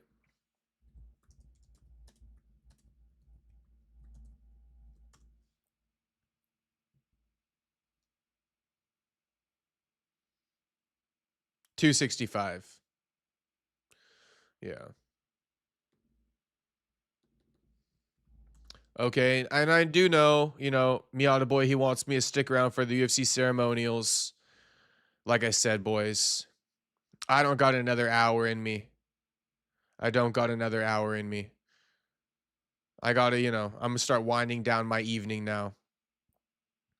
But the ceremonials are coming on in 30 minutes. Okay, yeah, 30 minutes is too long anyway for us to wait.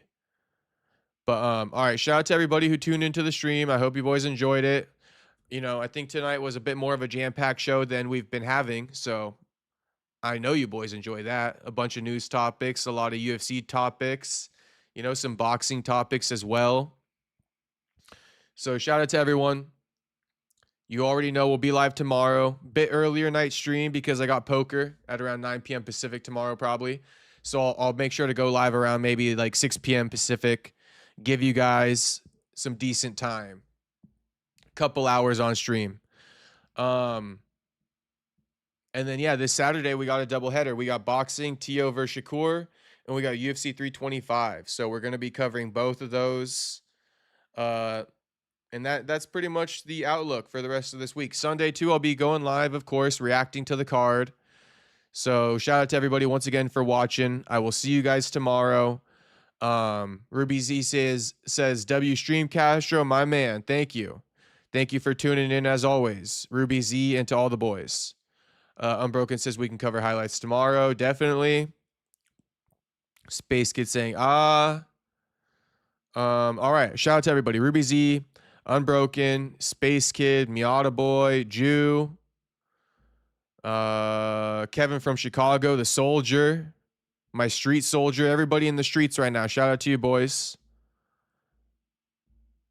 Terry, even though Terry probably dipped because he said he had to dip. Everybody, if you're new to the chat, make sure you subscribe. Like the video if you didn't like it yet. Saxby was up in this bitch. Damn. I didn't see Saxby up in here.